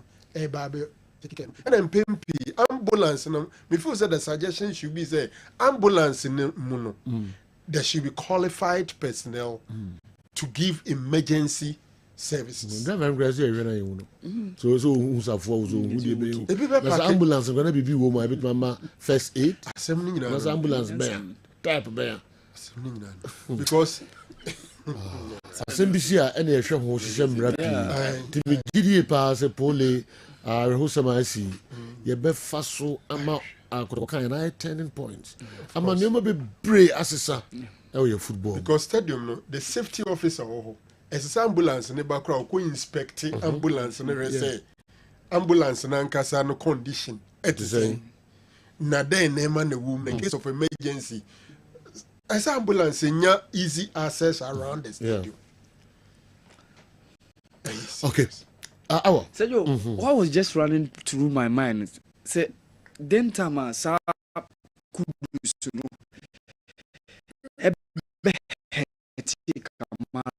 so Sergio Kamara in the first season you imagine Okoni Krumadi no kaka about Ghana football. And for me, the statement that Kumasi Asante Kotoko Baba Sergio tactful. Abone takana mani kese. Ese so muchiro mo bobre. Said they are one of the movers and shakers of the football. They shouldn't sit down and allow these kind of things to happen in our football. Okay. And Sergio, I am in total support. I want to call on the other clubs to join the fray. Omunyina joining Asante Kotoko ni boycott football no. Ye making sure say be put things in order to make sure say going forward in football because so about the right path. Sergio ya tra time se Kotoko kwa away some of those teams no Sergio omo di momome e de betwe Kotoko. Omo because omo ni se Kotoko e ba krom sad time no e bronya Sergio. Na Sergio e Kotoko go home na we na ekosi dia. Say wait is not football. This is not football, and we can't sit down and continue to see this thing happen. For me, I'm in total support of the statement Kumasi Asante Kotoko release, and I call on all the other clubs, including Accra Suffolk and the rest, to join the fray. Say yem boycotting football, so yem making sure say justice has been served before we move forward. All right, my yentuaso. I want for in church remove no drink and so yeah the Bremo. The GFA needs a serious overhaul. A few people at the top feed on FIFA money and leave the clubs, referees and players hungry. What are we waiting for? More deaths, bankruptcies, and Black Stars losses? Papa Kwesi Indum, and anyway, and so Abraham. Dr. Papa Kwesi Indum, and anyway, Abraham. They are the same way. Dr. Papa Kwesi Indum, owner of Emina Sharks. Owner of same way. Yeah. Or say the GFA needs a serious overhaul. Few people at the top feed on FIFA money and leave the clubs. And leave the clubs, referees, and players hungry. What are we waiting for? More deaths, bankruptcies, and Black Stars losses? So no abem da Luna. Oh yeah. In the Park Kwesi Indum, asema oze atu edra eno. Complaining bitterly na mafia and kaka. It's been too solid. Ombe your music ya. Oba kana no antum na. Yeah. Ombe your music. Yeah na. It's been 2 solid days, and listening to you guys on the loss of our brother Pole, who was not only for Asante Kotoko but the local league and Ghana football. I see the whole thing as total negligence and lack of security lapsed. However, I blame Asante Kotoko management for lack of internal security arrangements for their players, especially the technical team. Kumasi Asante Kotoko do not have a personal police bodyguard for the event and their coach. They don't also have police protection of the team when traveling outside Kumasi and during other sporting activities. Kumasi Asante Kotoko must at least have 2 police motor dispatches anytime the team is on the move. Please, they should apply for police guards as soon as possible. Kumasi Asante Kotoko must have a policy on security and must take security matters seriously. At least they must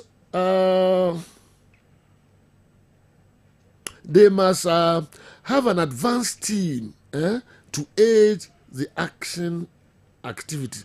Okay, the GFA president has National Security Guard and Kumasi Asante Kotoko have same. The GFA president has National Security Guard and Kotoko can have same. Kotoko is too big and shouldn't behave as if they don't know much. All right. For Framisaka Ewaha and so no. Our Bry na Yentwaso. Pakosi in Samanama for the bar. Right. You can say it better than this. Make of videos now. All right. Make of videos kakra about. No, before some call of videos, no. Make call Dr. Dawood as say Mafankra talk a crabby about. Na fi ya share videos no kakra. Dr. Dawood. Kwame Dr. Dawood. Mena would have hospital ano.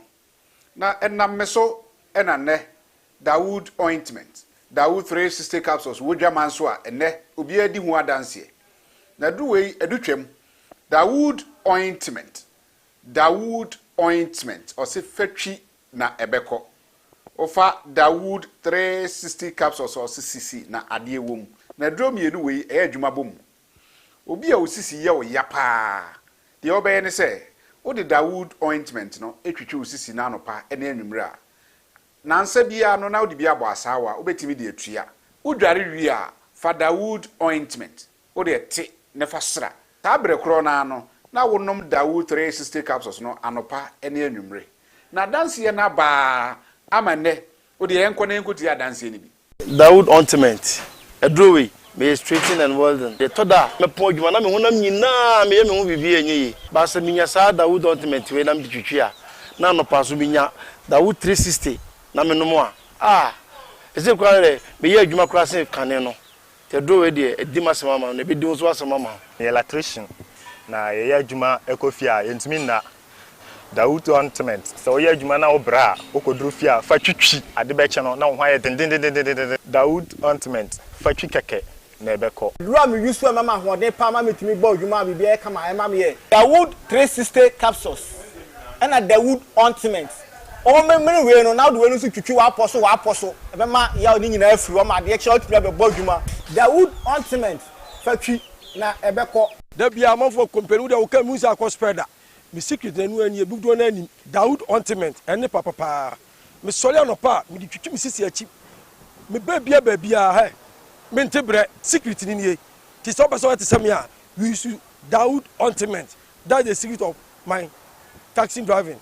Me a transmission gearbox specialist ejuma me ye en kan na me pega de a na me nsakura antimi pega and I say me ma de so na lock me sisi say fi say me share Dawood 360 capsules and Dawood ointment abo me bebre the dry you na so amente ya mente bla bia obia mo modern so betimi apɛ Dawood ointment and Dawood 360 capsules enya bi ato odofo se wate bi aduro ya me ka ho asɛm no eno ho adanse ene wono madi no ko pharmacy e ben wo herbal shop e ben wo ne koto Dawood ointment Dawood 360 capsules na se de enkrofo di ho adanse no wo so be di ho adanse wo pese frɛ ya eno na wo screen ase no 0244 88 64 37 na 020 168 1717 baby a yeton aduro wo man Ghana mu bia no o de wura also pe Dawood ointment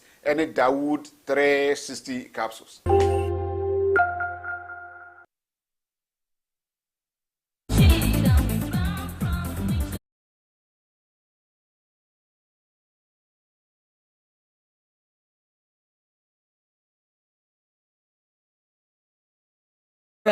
Say drumre yes ye compound ye sign wo Asida TV enti digital for no mo ben sabakan e wo Asida TV say drumre ye tie mo videos no and so kakra was the videos yenti mon kakra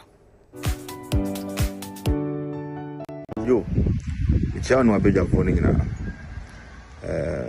Nicholas na ka say na say yo Eraho pa Ghana football ni poli na koto company for no say yo me hu no so my mistake o my big mistake pa because Midfield no na muhu se nkofo bi nya polo on baby na mutime nya adwen se yemfa no free stadium onko no e de 90 mi anka om se sa police for kakra no mo ka ne se wo de omo no so mpo na no mo wo ho no no nti ku se ke munya police ba ku mienu bi kura ka ho se asem asi ni enti e pese nipa no ye de ni free mo kwa ena nka wo se nkofo no se police for mienu bi kura ka ho se jo wonim se sa abone we enka omo be hwe asan because muhu se momfa supporters mienu pe bi emfa pole MP no omo ne mere supporters bi akeke nti ka police for na wo ho no mpo na mo ka so musa no ena mo de ba ku mienu bi kura ka sa nkofo no se momfa pole kwa unim se nka ombe twa asan because mo to mo hu mo nya threat se de e koso ni a e de nti na mo be yi supporters mienu pe bi so momfa nipa ne MP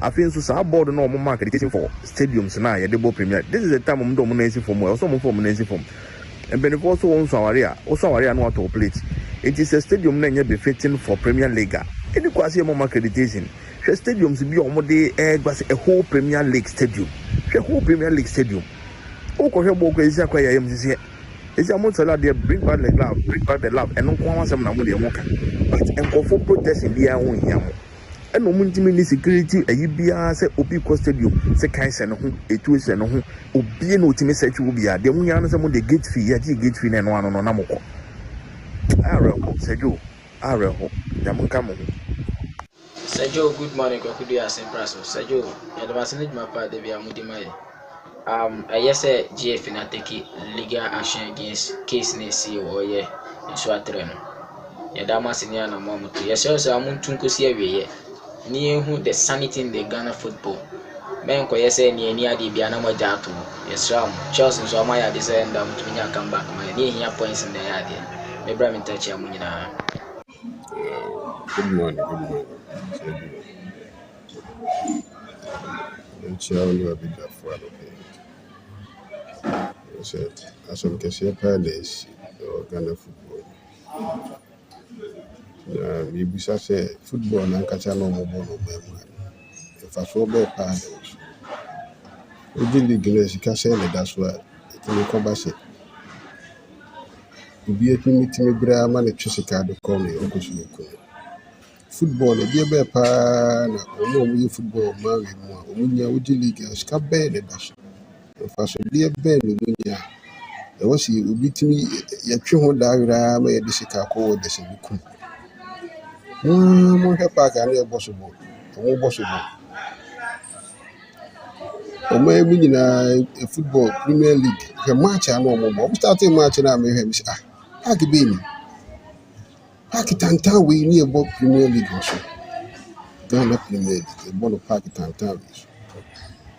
Now, penny for me football or more shabby, a more ball. On person which is or more call park and cook room on park and the one who's a parking and qualify. See about ballers. And I might not tell me any day and way or penny. Others say what buy mu pay and I say what DMP pay nintino. Or mo disqualify na nkinye ya. So we say about ball. One shot packet and tawi. And tawi near ball was what. Ghana football no for so ben also. Sika say na udi league na de ma wa it was a kon tokwa. E dey sika ko work abra ni koni je ne create ni nti. Ha? Ade no ma we me nka no kure nchire nipa. Emre du sha wo say wo ye hwan na mra ni echiwa ni udi. Me de say a chini pa me ensa apani ni ka ho eye pa omuntwetwem because ya tretra na ma bi ho yo e de anya hwe uchi obi pa na pani bi atutunti ma na ba bi oni pa ne na ho we ni se sa ban ya wa ba de me nye sure say obeji ja sa ne because ne ma na di o ma enya che obi di boni ya no ne na ho we omuntwetwem ni pa bia o se fata ne nsa wo mu bia o so mu di koje wo ye hwan o se ebi koje. Good morning, Sergio. Friend Mustaf was someone if you knew a boy. My don't check a cabinet support program. Ghana, woman, a Quenya, you know. Acquire a deep poly fashion. And try you cry. Mommy, I say politics, na NDC and MPP, and I say, Debbie. Salomon, tells you a super of Ghana football by the chance. If you are not or known person, it's your drink.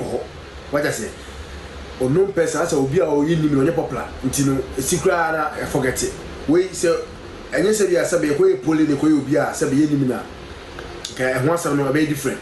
Toja say etesi Ghana football bebre enye ade a ene na edikan ade eta happen Ghana football ebu o no bi ko bo home Ghana ba who ko so wini ye buru fish na ye say aden sana omo ye ya Christian Masters ebu Christian Masters ye Christian Hair Masters to trust them sa no man wo di pa football ma en bo bani ntaka bia timsraw mabuja fo munye hwema to say e binya sa agofo no disa kwadi usem ayako ba sejo emsa no pay etie sports honorable den simbia wa betudwa say wati so mo se Kotoko ko bona afo a tambia se problem nti obemo na of security sejo e wo se teams ni nyina e so mo bia na of security enye Kotoko nkwa na eba bona afo a tambia BBC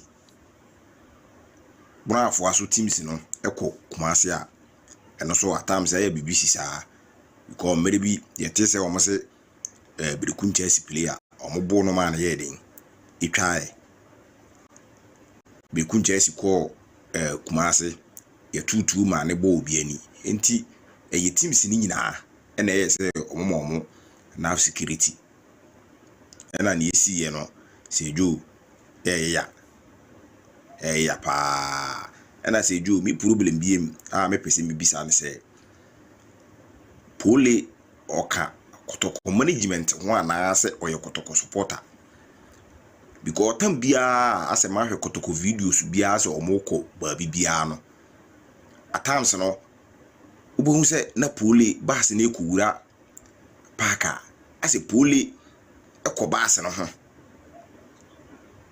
ko se jo ye hwensu ya 3 video ya hwe ya tama bass na ekuwura ho no na ka bi di akidi police film no odi America bass no ho the same video bi so amahwe tama pole omko obirikun okọ bass no ho enti se jo be pese mi hu se pole oye management na say like oye supporter yeah but se jo asi but nipa na oye sa ne de say good morning Sir Joe mpacho ya frame so solution me kasa free ni word bi ase me boma baso odwumadi amode ma Asante man Ghana man nyina ano pay dem do madru Ayobis Enterprise enra na me wa down pa minusugu form because Francis Yaw Frempong na dodo na afen pole ni susumo de entina yehu di yehu na mesre Kotoko company for say DSC yehu say yene supporters ni hu hia mesre say ye di ni din beto adakodache stance bi kura ebe ye wo ho yemfa pole din ne de ento so pole minim pole da no wachichiri ensenura ne ne Martinus yopa na ada ye be ye 1 week anase na ye da bia no bebi am wo bia meba modern say meba Kumasi na maba be retene say ye ne bi na maba mabusia ya akọ na kakra me de atu jan say empanyifo no ye hwe ye ne so supporters ne bi ye fa ne din ento ye training grounds wo ba bi na ne din nyina da say state okra na wo say ye de sha Poland mo nyama na wo say ye de ma Poland go pole aye adwuma me hwe na mani age say me support Asante Kotoko me hla the dress na ho fama kro de betna studios ama mani je me bra no ho what the Francis me the Francis what the ya me the yaw nti aka me papa Sajo ye frame Eric Okubuadi Sajo ye ma ye nyina ye ho ya akọ ewo de ato ye nua poli na media de me kan say ye besre GFI se league no kara almost suspending ni nyina akosisi ye behu say ye duane ye nya justice amano se nya saade a league no eni kwan se to aso biem if you said eniema ekoso ye sentence ni bi no ha adwene ntwa ye intimidate ne me sre ne se jo league ni yan suspend akosisi ye behu nipa kura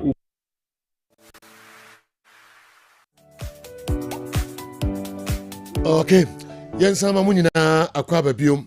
Mo kyerɛ madwen no na yeso ye kyerɛ adwen na videos ni messages no enso ye yi edi efiri ho krankra edi emamo. Ye to aso de mamma mbesi mam yensa na nan. Kwa miki zu bebem na fi yaba Nsuatre Traditional Council. Omo nsema mde abetudwa na fi Kofi Adams, Minister for Sports and Recreation, also nsema mde abetudwa. Any musuma dwenkyere no kakra bi yede beka ho ansana donko abo na ya peja yemu mo the messages bi ababa ko every sports consult Yusuf Chipsa we are seeing now 6 club consult sorry nti me meba na behwe sa message na ode ba no and so I'm urging all the clubs and not only the Premier League clubs but more, especially the Division 1, 2, and 3 teams, to boycott all football-related activities in solidarity with Asante Kotoko. To stop this hooliganism now. Though Nsuatre's venue has been banned, but there are numerous walled zones and dangerous venues in the Division 1, 2, and 3 than in Nsuatre, so they should all take this bold step. Lastly, if all the culprits are brought to justice, I will urge the big teams, more especially Asante Kotoko and Hatofuk, to always travel with police and military escorts, and also guide their supporters at the designated areas or stands assigned to them in away games, as done abroad here. We every namer. Michael Abebu and so I don't know. I say in a away stand. The traveling supporters, you know. Na say the na bruchino. A few teams, you know. Especially Kugmas Asante Kotoko and Hatofuk. Omu tukoya. Omu for police, the military security and kahon and so enko. One so na drink. Na fe clubs ni na Division 1, Division 2, and Division 3 clubs ni na. Munina no mum boycott league no na muntie da Asante Kotoko kana munina mumfa mo nshem na emwa na ensisa Ghana football na enyoma enkoyie kra abrante de ode abano no pa Gambi. As a general, we live in a country where national ambulance can be used to carry foodstuffs and charcoal, a country called Ghana. And also na ready but who ambulance be what's that? In a country where we live in a country where national ambulance can be used to carry foodstuffs and charcoal. The ambulance or the video Gambi the video can hold, you know. I want to be for video near there. Ambulance. But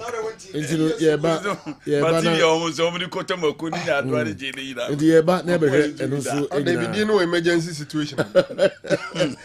But even look at the pitch. It was very, very poor. How can the GFA accept this pitch? Zua, and so anyway, Abba. Me call an from Paul Ziga, Epe football. Sports here, how quite do. Sports here, no, no, free. No, free. Who go pesca, and when you who say, damn, yet, baby, oh, man, sports, also baby. Ziga say, Kumasi Asante Kotoko management should consider and name one of the administrative offices responsible for the supporters who travel with the team for an away game after the Napoli as Asante Kotoko Ultra. Okay. Asante Kotoko Ultra. Kotoko teams are in beyond. Or collaborate with National Sports Authority to name at least 50 group seats at Babayara Stadium after him. Or Kumasi Asante Kotoko supporters should start wearing beret caps and balls with Asante emblem to honor Nana Pole. He fought a good fight for Asante Kotoko. Raise people's appetite to go to the stadium with his passionate body and oral communication. Ziga and anyway and so Brian. Memfa Yusuf Chipsadi intwa to ana na menko kwa miki ho na yenhwe nsem no kakra ansana de ohobia ye de abremo Chipsa essay What happened at Insuatra is a shame and very sad day in the history of our football. A great unifying tool like football has now become a ground for executing evil plans against people. Where is the love? I was scouting a Division 2 league game last Sunday, and it was so sad to see how the center man was bullying the away team with useless cautions, red cards, penalties, and all that. We are killing the sport in Ghana.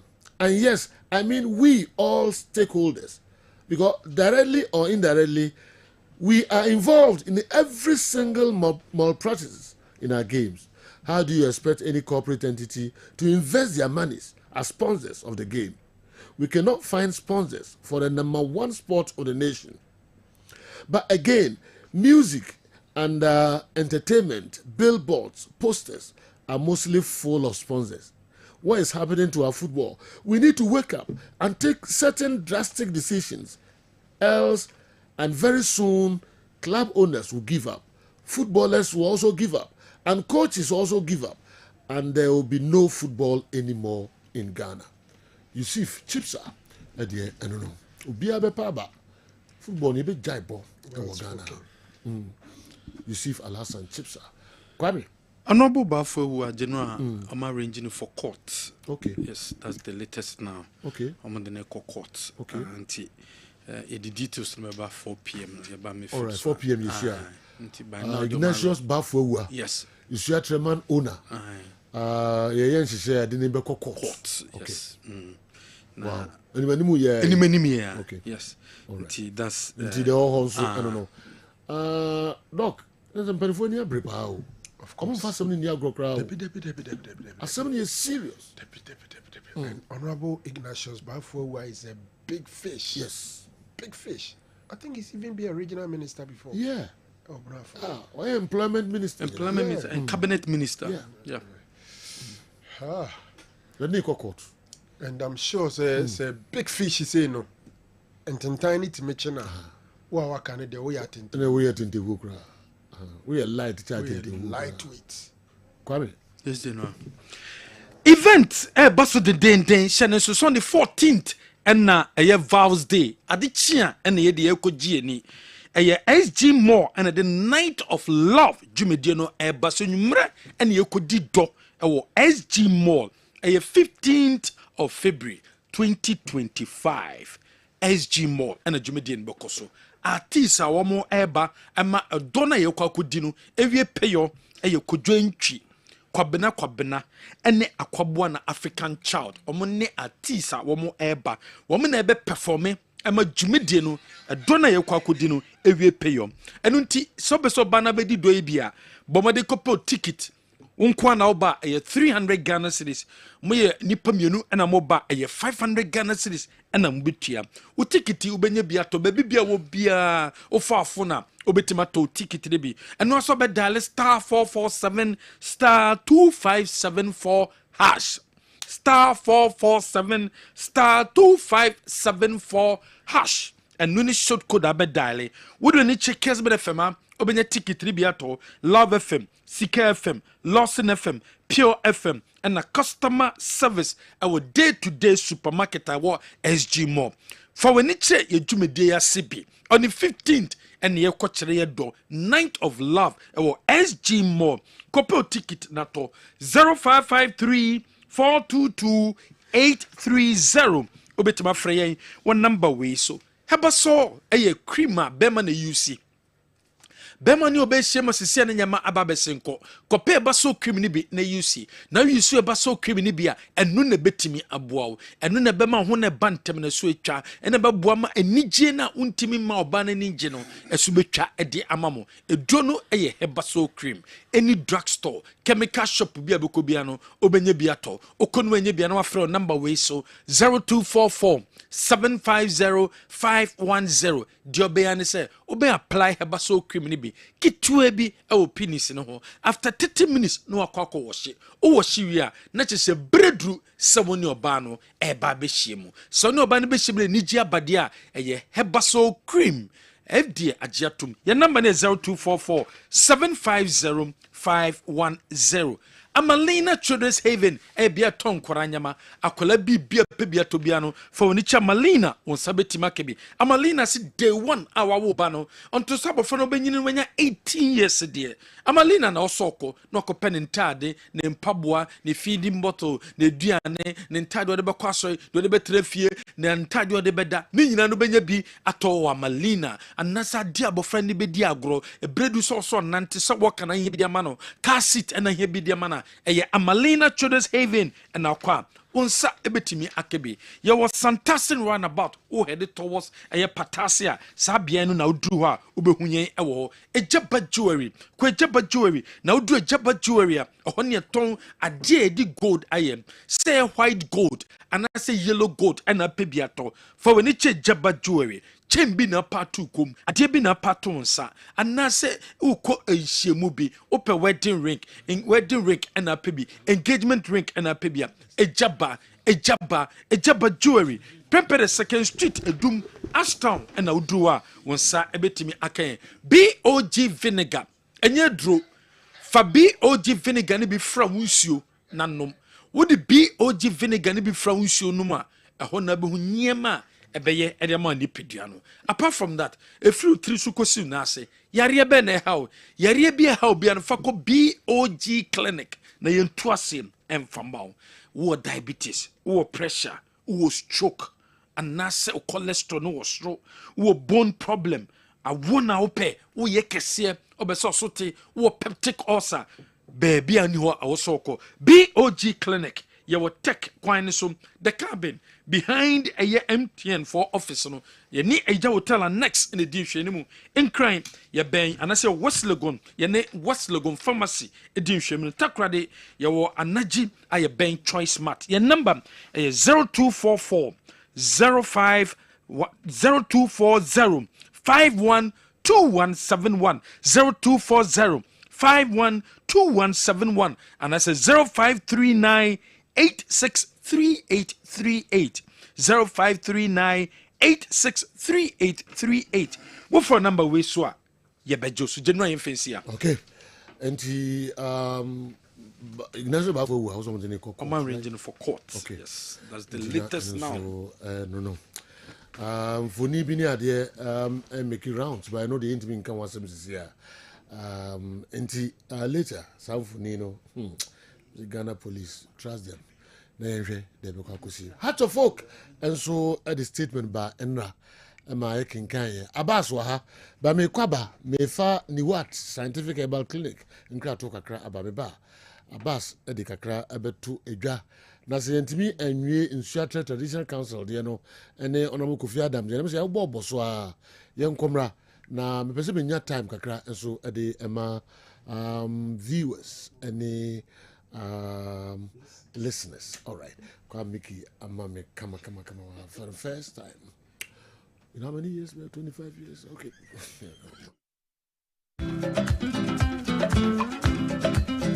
Ushafwe mwakwaba eba ni World Scientific Hospital. Ye a team of medical scientists. Aya create ya boom. Near the infidel waswo. Eye adwuma. Oh ya swe hasi. Ya swe ha de. Nyesa wo ba ya sabi. Ni atam edu de amount. Say de kokono. Na emu ye do to afidie so. Me afidie ye omu hwehwemu. Me ye omu adepote ade ne brewo. Na se me ye omu enya ya re na di woni badua no so. Te be che wo ya na ma wa to ya re ase. Wo de edit ni say se di bebia se wo to wo ya re ase a utimi tu ase ntem. Obani What Scientific Hospital Dr. Fobius ya dwuma ne say enubna enu tan a obo ade e de dumye no yenye mu hwemu na fe enwenu akasa e wo ma friends phytochemicals no ye extract say enwenu no na yefam frame no emfa ema ebi a kidney no yare abem say yanko na Ghana ha ye de take ahaban e de dialysis a kidney no say akodu se den kura no a Nishemu na nyedidi na fo ni kirem ewo ni What Scientific Hospital bofra ban eboye ama wo diabetes ye de bofra ban ene nyama bi efra e de ma wo a ebebo ma diabetes na o sugar ekosru pii no eno so aboa ama etimi abafum ebi na wo hwe misisi e na o problem pa e yo mema sem eba bi wo no a onya tenkan kora so ho ba beda obo so otimi nya hode ne peja no no oba ehyemu a ehyemu na adwo eno mo so tese ne be ma no ensore kra e no bi ada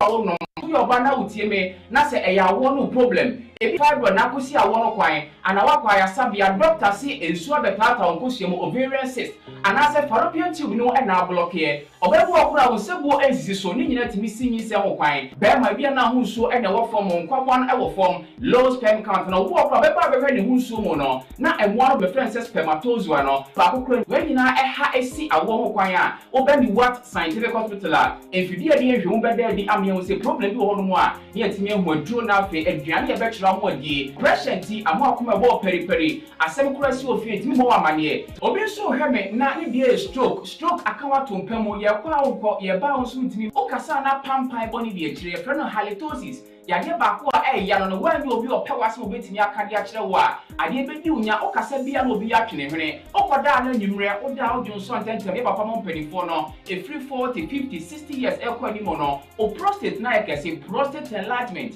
e ba sa o da o jonso antentem o jonso bebransa na ade akye e mane nka achi emye nkofa catheter ahoma nkoto ba memo abusuafo bi ebreni nti menya adagye amoya de dia nyadidie semi what scientific hospital kana ha de o pa ya sabe ya dia ba fim die fidie e de twe enubena ena afa ho de ni fra haban mu e de sa o ya de ma wo a na e ni what scientific hospital yi wo Kumase atonsu Monaco junction ya Dansura bank no ene die ni mehwe enkran so ye o ma 7 ye ben Janet Konadan no 0244 08 7687.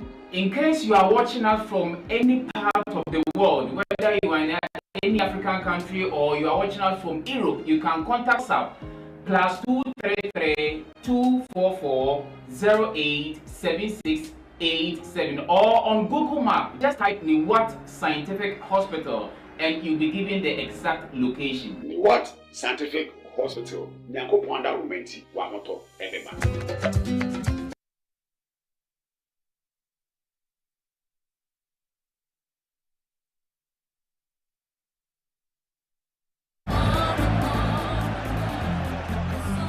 Okay, enti yemra na yemetwa so emfa mamu. Abbas. Boss. Yeah. The kind of you say match no go creepy. So the football the football fan. See kuma kwa na has ball ne be kwa. Ko to ball. Ko pe ball. Ti ko pie mu so ate. Ti ko du na ni da ko. E wo chiro. Yeko. Uko nsuatre. Wow. To lead up. Go no wo ye nko na mzi ni mabo no so wa ba ye pa ye be show mam go. Na mzi ni omo so be sham go mo anhye mo ali gini ye be bre. Tim ne didi agro sa no ye so o kena na mzi na nakar mi obaye kotokoi. Mi mu ni da jeni me twen no na me machi anamako. Uko nsuatre. Uko nsuatre. Ntimi gina wo no na me ama sa dwene na mzi no e bia na mo nkomo bia mo bedi a.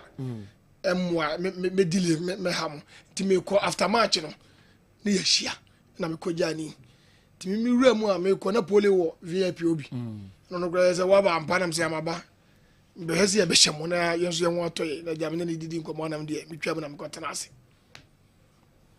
ti e ko tena ase ne start ball ne nyina ye hwe ball na e ko e ba sa na incident na e ko fa sa de ne baaye no Dena me bremu referee no because born was foul against Nsuatreman against Kotoko. Nsuatreman na eso mo fa ball no. E na Kotoko player no say o man mfa ne ntem normal football. Enti Nsuatreman ni fa ball no sa de Kotoko player no o man mfa nto normal. Eno pushing Nsuatreman ni no. And one a guy.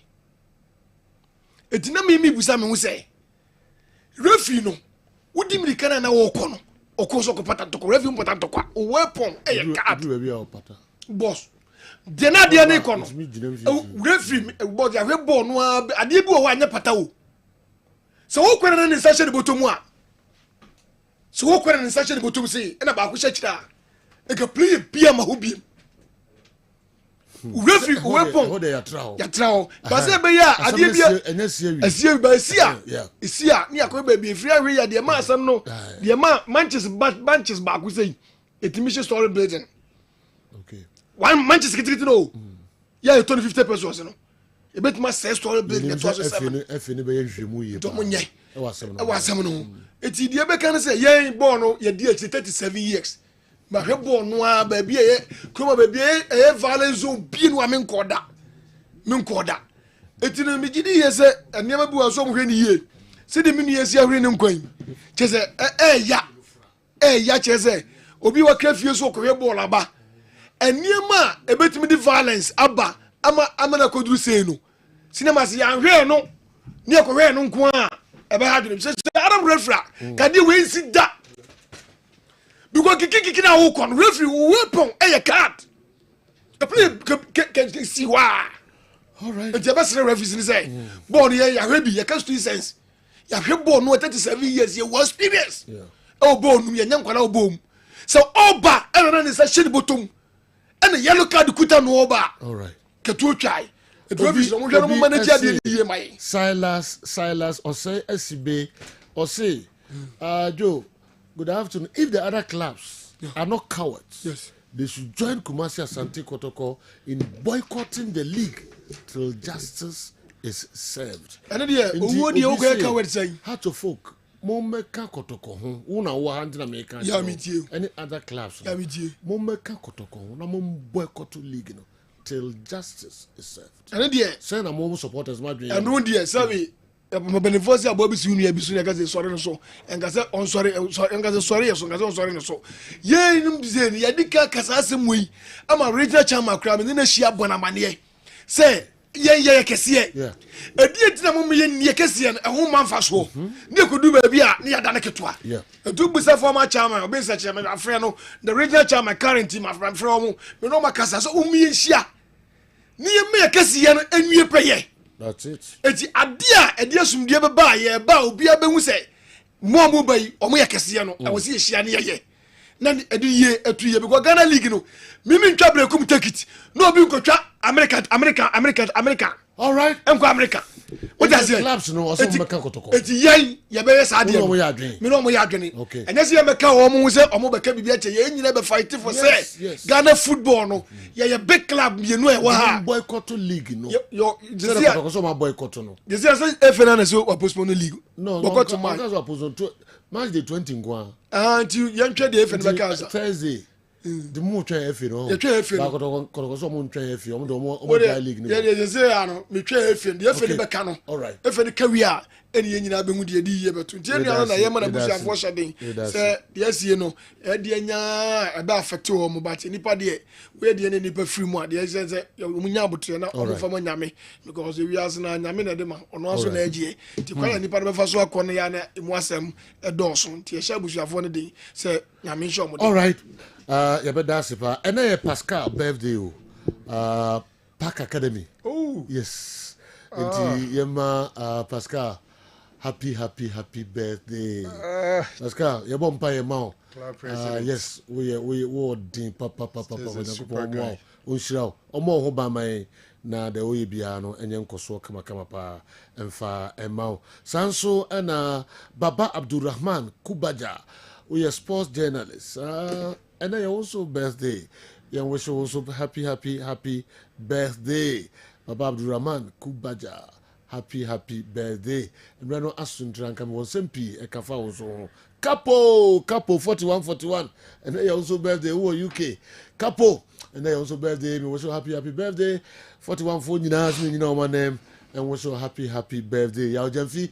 nkopo mo ho ban pa wo UK ona bibia wo ye bia no enye kama that can na no me dey ma Dr. Naro in 2 minutes body out of my okay general the kind say unso the kind to bia say honorable Ignatius Bafo we are reigning for court court ruling abanewi me no ka say no omkupi mu wo circuit code B I wo sunwane okay na court no PM wo tena adwam no say honorable Ignatius Bafo wua na brantie ba kwa emuta friend Santos Chireme Joseph no de omama mu bail okay na bail no mu de amom no for the next 2 weeks the BIS mobile police station okay ebe report yo mu eno achi omu mienu nyina obi amfa ne passport emra na passport no media policy for nsem and no chi no bill no mo 500,000 bill with two sureties two sureties actually nipa minu ene ebegyina mu de ama mo say si emu mo akofie no yɛhwehwɛ omu ne yɛhu omu a ɔmo ne yɛmɛfa ɔmo na ɛyɛ police ni a ɔyɛ honorable Ignatius Bafuo a ne bodyguard a ɔno na ɔmo kɔ hu saa tububa ɛwɔ ne fie ehu mogya wɔ n'ataade mu ɔno no deɛ yɛsi nsa mfa no nkɔhyɛ kukum remand nti ɔno mom deɛ ɔmo ama ne bill nti na sɛ ne nsɛm no nkyerɛmu kakra judge ne de maa ne sɛ pole ep no na honorable Ignatius Bafuo a ɛne abrante a yɛfrɛ no kyerɛmɛ no deɛ no mu da so te VIP hɔ so they couldn't have been the person who directly stabbed Pole because he was there no honum no need say nti a ɔmo deɛ ɔmo bill but ɔmo report ɔmo passport na de nyinaa no ɔmo famra this is ɔmo passport ne nneɛma ahodoɔ pii police for trust Ghana police me the Ghana police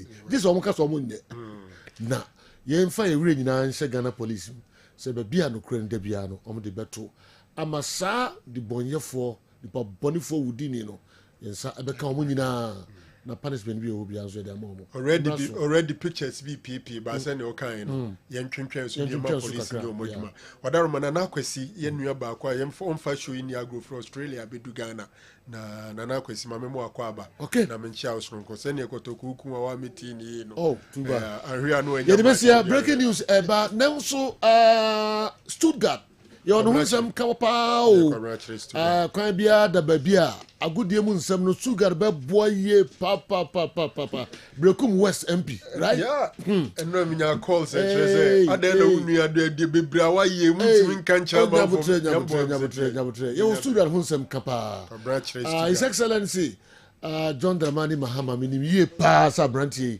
ɔde ne bɛhyɛ baabi na wabɛboa ɛyɛ agodie nsɛm no omo nyini mfiri mu kra Mahama nkasa nso ne star boy ba kono no nimdia ɛwɔ sports mu egu abrante wɔ etiri mu no ɛnwanwa Stuttgart wish you well Mr. Boa ideas na wo kan nyina ɛsɛ ɔde boa ministry no na sports etumpon ɛwɔ Ghana so akɔ sports no abro kyerɛ nyina o yes Glasgow time mano you find time and talk about you time breaking news up next we'll say share no na pepe e de masipa nyakopon hyira mo yakram